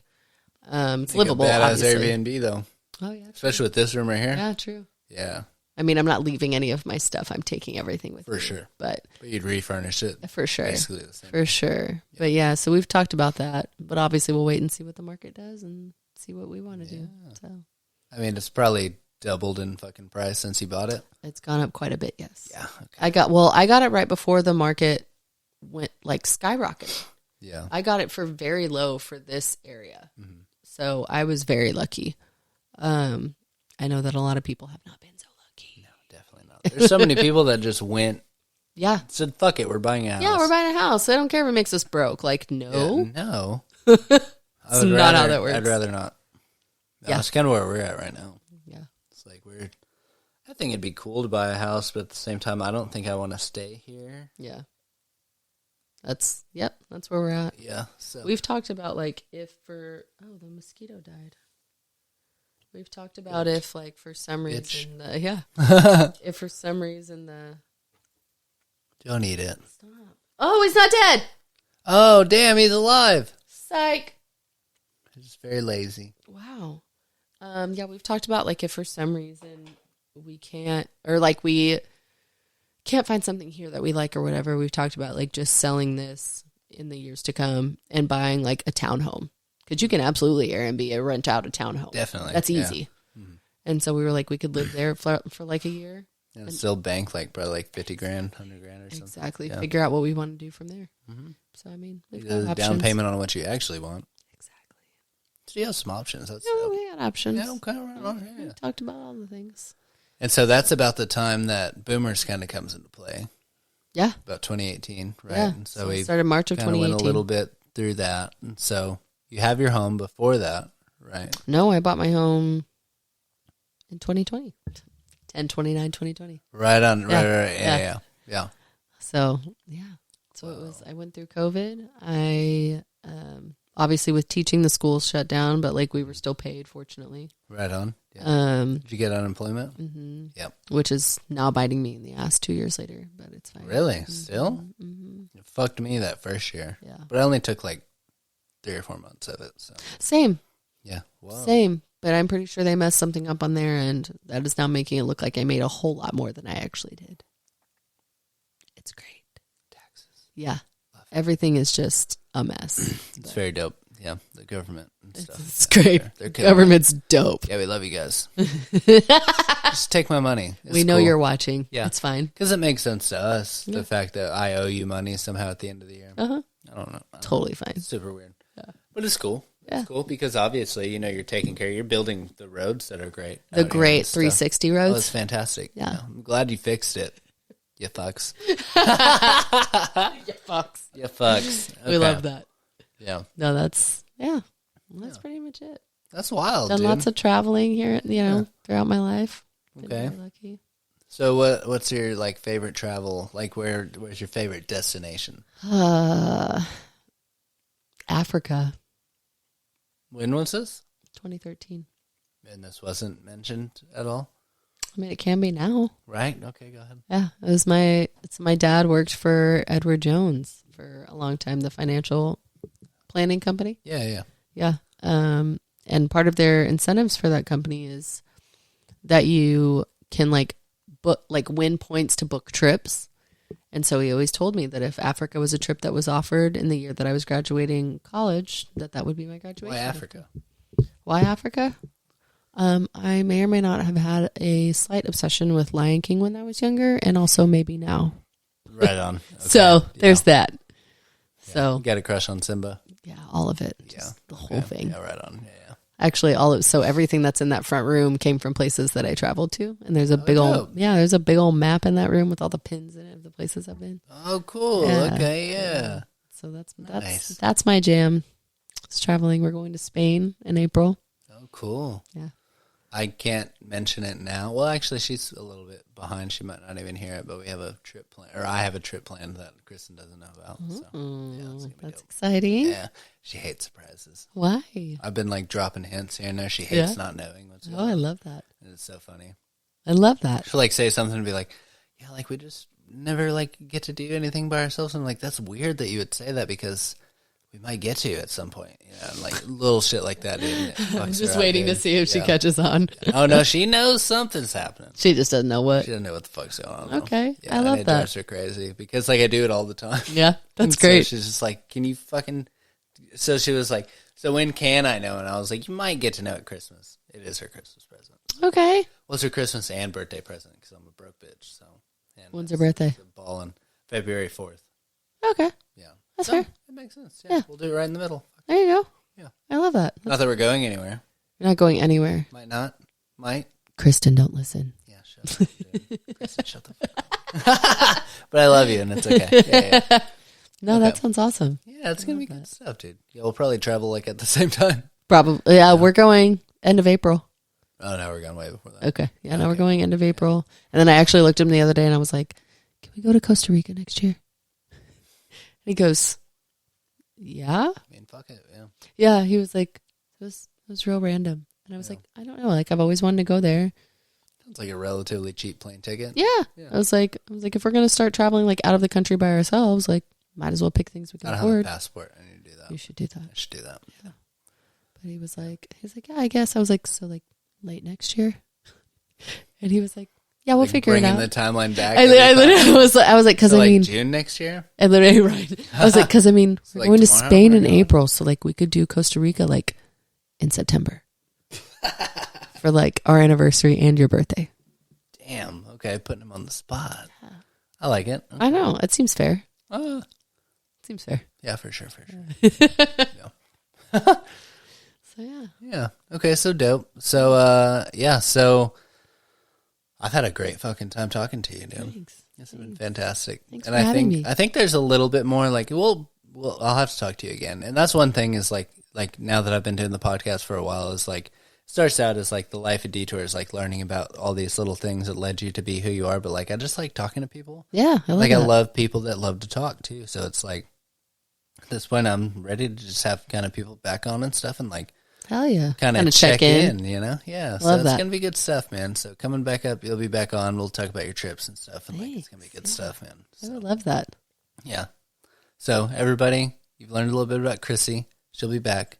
We're going to talk to Ryan soon. Hell yeah. Very excited. I want to have Nick on the podcast, but I can't do it while Until we're after doing the NSO. of course, right? And I want to have Steph on, but I've known Josh longer, so I feel like I need to have him on because it would just be rude. Yeah. You know, I would do Josh first. Yeah, but Josh is so interesting because like every time I talk to him, it's like off the wall. Yeah. It's like he brings shit up like out of nowhere, and I think that's gonna be so good for the podcast. But like, it's gonna be something that I have to like curate. You know, it's gonna be so much fun. I love that. It's interesting. Yeah. So Well, and Josh and Ryan are really good friends too. Ryan Gardner. Yeah. Oh, right on. Yeah. Oh, I know. They're super Yeah, good yeah. friends. Yeah. So it's gonna be good. It's good. Yeah, I got a lot of stuff going on. I love it. Yeah, it's That's awesome. Yeah. Okay. And you're going to help us get our podcast going too. Definitely. Yeah. Do So all let the me know things. what's going on with that. What's the for sure. podcast going to be called? If you can give me any kind of a name. I know that my friend has thought of a name. She wants to call it anything else. Oh, dope. Okay. Yeah. How And many? I was like, yeah. Yeah. I was like, I like that. Okay. Yeah. You want fries with that? Yeah, right? right. Shit. For real. Dope. Okay. Yeah. So they will have a restaurant podcast coming up. Yeah. I'll be helping with that. Get you guys going, and then we'll fucking go from there, dude. Yeah. I know. It's going to be a good time. I'm pumped.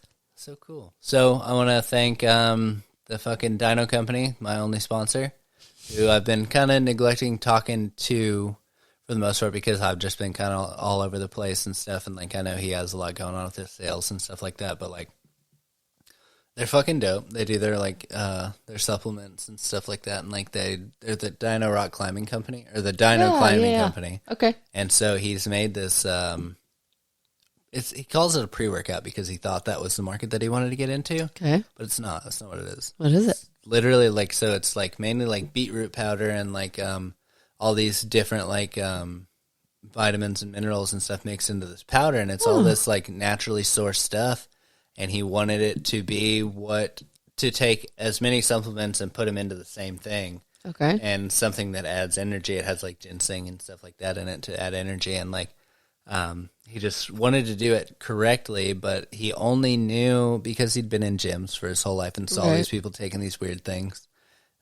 And he was like, so what can I do different? And then he figured it out and he made a company out of it. And like, it's badass. It's weird. It's the weird way that he had to go about it to like kind of break into it. And now I think he can kind of turn it into what he wants. And I'm excited. I love that. That's super cool. Yeah. So I'm excited for them. Yeah. I need to talk to that dude and just see what's going on. Yeah. Like, check in. Yeah. They're cool. Fucking, I gave you some stuff from, I'll always shout out Roots. They're dope. Yeah. The stuff I gave you today. Try that out. Let me know how that goes. And then I always thank Lady Kristin for going to sleep with the baby and let me do it in the fucking podcast. So love that. There's that. Yeah. There we go.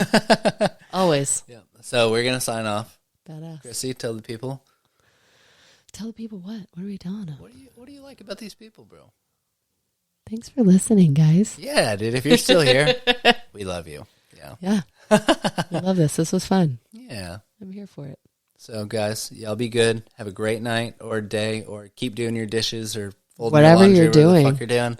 And there'll be another one coming out next week for y'all to hop right back onto. So hell yeah. Or it'll probably be out, so just click next, I guess.